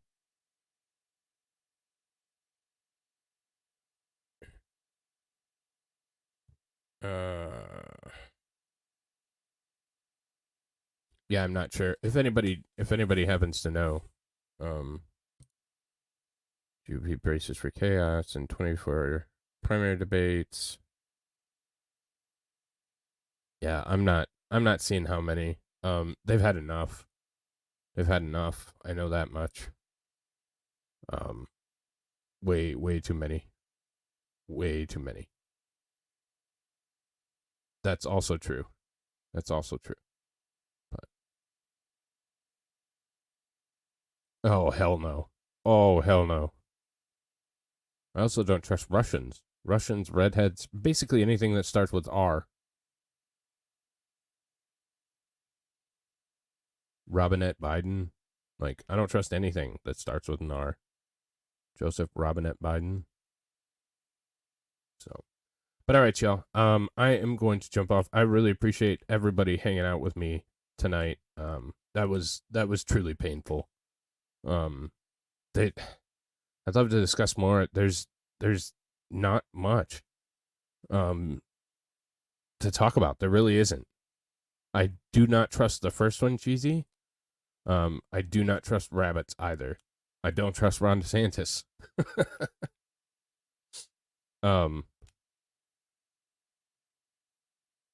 So yeah. Thank you for the super chats, and thank you for hanging out with me. This one was a tough one, and I appreciate it. I don't trust Ricky Bobby. Lucky Charms radicals. I don't think that's true. I don't think that's a real thing, but if it is, yes. But all right, y'all. Have a good night. News tomorrow, and we got a lot of it to get through. Our news roundup for the week. So I will see you all very soon. Have a good night. Take care.